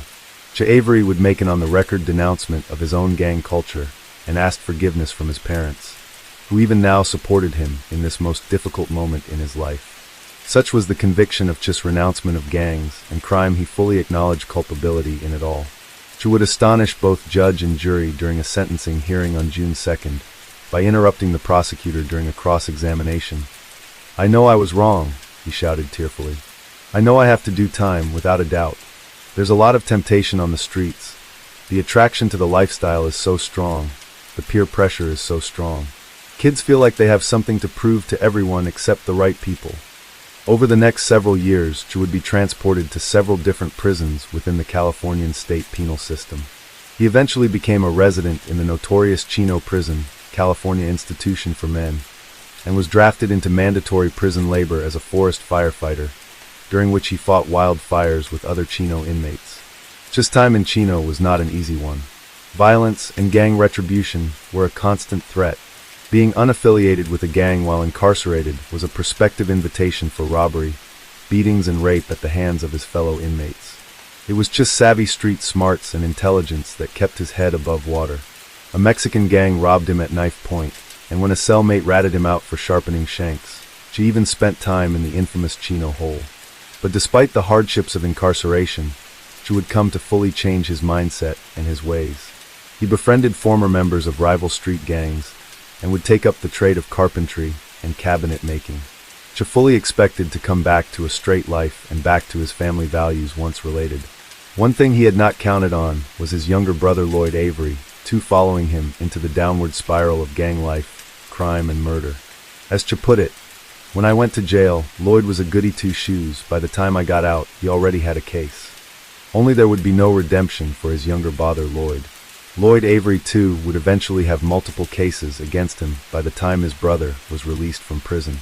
Even afterwards, further charges would include burglary, weapons possession, and battery. Lloyd Avery, too,'s path towards gang life would be even faster and more nefarious than his brother's. After making a cameo role in Boys in the Hood, as the gunman who kills the character Ricky Baker, he would rise to prominence within the LA ganglands. Lloyd was bestowed an unearned street credit of sorts due to his role as a shotgun wheedling blood. Lloyd made appearances in several other films which only entrenched his reputation as a gangbanger and bizarrely his standing in actual gang circles. "No one could put their finger on it," says Doran Reed, the brother of Lloyd's close friend. "People that knew Lloyd were like, what the fuck? How did Lloyd turn into a gangster?" Lloyd Avery, too,'s career in Hollywood's film industry would be in tandem with his involvement in robbery, drug dealing, and actual gang involvement. Lloyd's descent into the darkest reaches of life on the streets hit rock bottom in 1999, when he went on to commit a double homicide over a drug debt dispute. Even while on the run from law enforcement, Lloyd would pursue his film career, attending casting calls and script readings. However, law enforcement would eventually catch up with him. In 2001, Lloyd Avery, too, was sentenced to life in prison on 2 counts of first-degree murder, which landed him in the notorious maximum security prison, Pelican Bay, that same year. "When I think back on Lloyd, I think it's one of the greatest missed opportunities," Roth says.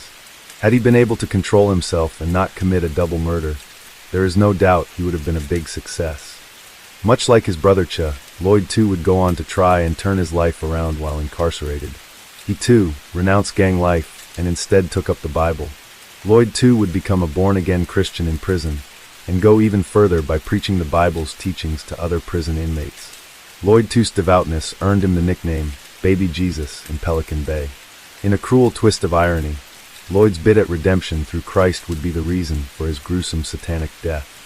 As Lloyd Avery, too, had made a name for himself in Pelican Bay Penitentiary as a man of Christ, His new cellmate Kevin Roby had too earned a reputation, becoming infamous for his belief in Satan. Kevin Roby's story, which led to his own incarceration, was of a much more sinister nature than Lloyd II. The gruesome rape and murder of his own sister earned Kevin Roby a life sentence at Pelican Bay, without the possibility of parole. During his time in Pelican Bay, Roby's penchant for performing satanic rituals in his cell earned the nickname Satanic Christ. In 2005, Kevin Roby was transferred to be cell mates with Lloyd II Avery. Lloyd II would begin in earnest to spread his evangelical teachings to his new cellmate. Lloyd even wrote in a letter to the prison chaplain, "I know God has him around me for a reason. He, Roby, knows very well that I am a devout Christian, and I pray for him to the Lord every day that he gives his life to God." But it would be Lloyd who would give up his life for God in the end. Avery's attempts at winning theological arguments with Roby would build in heated animosity in their cell. Roby would later say in a deposition statement, "He was pushing his agenda to convert me to Christianity, which led to us fighting." One particular fight would end, according to court records, with Roby choking Avery so violently that Avery's lungs began to internally bleed, even as he lay unconscious on his cell room floor. The autopsy report would suggest that Roby would continue beating Avery's unconscious body, causing blunt force trauma to his head. For the next 36 hours, Roby would successfully cover up his cellmate's murder, placing Avery's dead body under bedsheets, even using string to mimic arm movement, which fooled prison guards during morning and evening roll call. The following day, the guards who discovered Avery's body were met with a horrifying scene. Roby, using Avery's own blood, had drawn a giant pentagram on the cell floor and dragged Avery's corpse onto the center, spreading out the arms and legs to align with the pentagram. This satanic ritual, Roby would say in a deposition hearing, was intended as a warning. He is next on the agenda once I accomplish what I want to accomplish in this realm. Roby would go to trial for the satanic murder of Lloyd II, but as he was already sentenced for homicide and was not eligible for the death penalty. From a promising family of 5, it was 2 Avery brothers who chose a path of gang affiliation and crime. But only one of these brothers would be able to escape a violent death.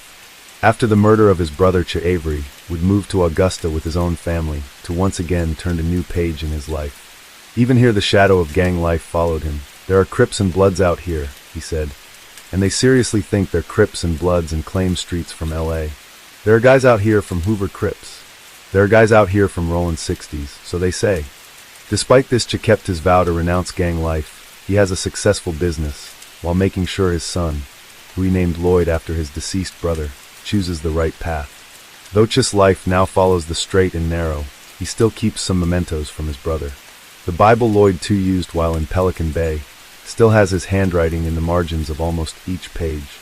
Today, Ch chooses to focus on the silver lining of his brother's life and death. He died in God's favor. That's what this story is about.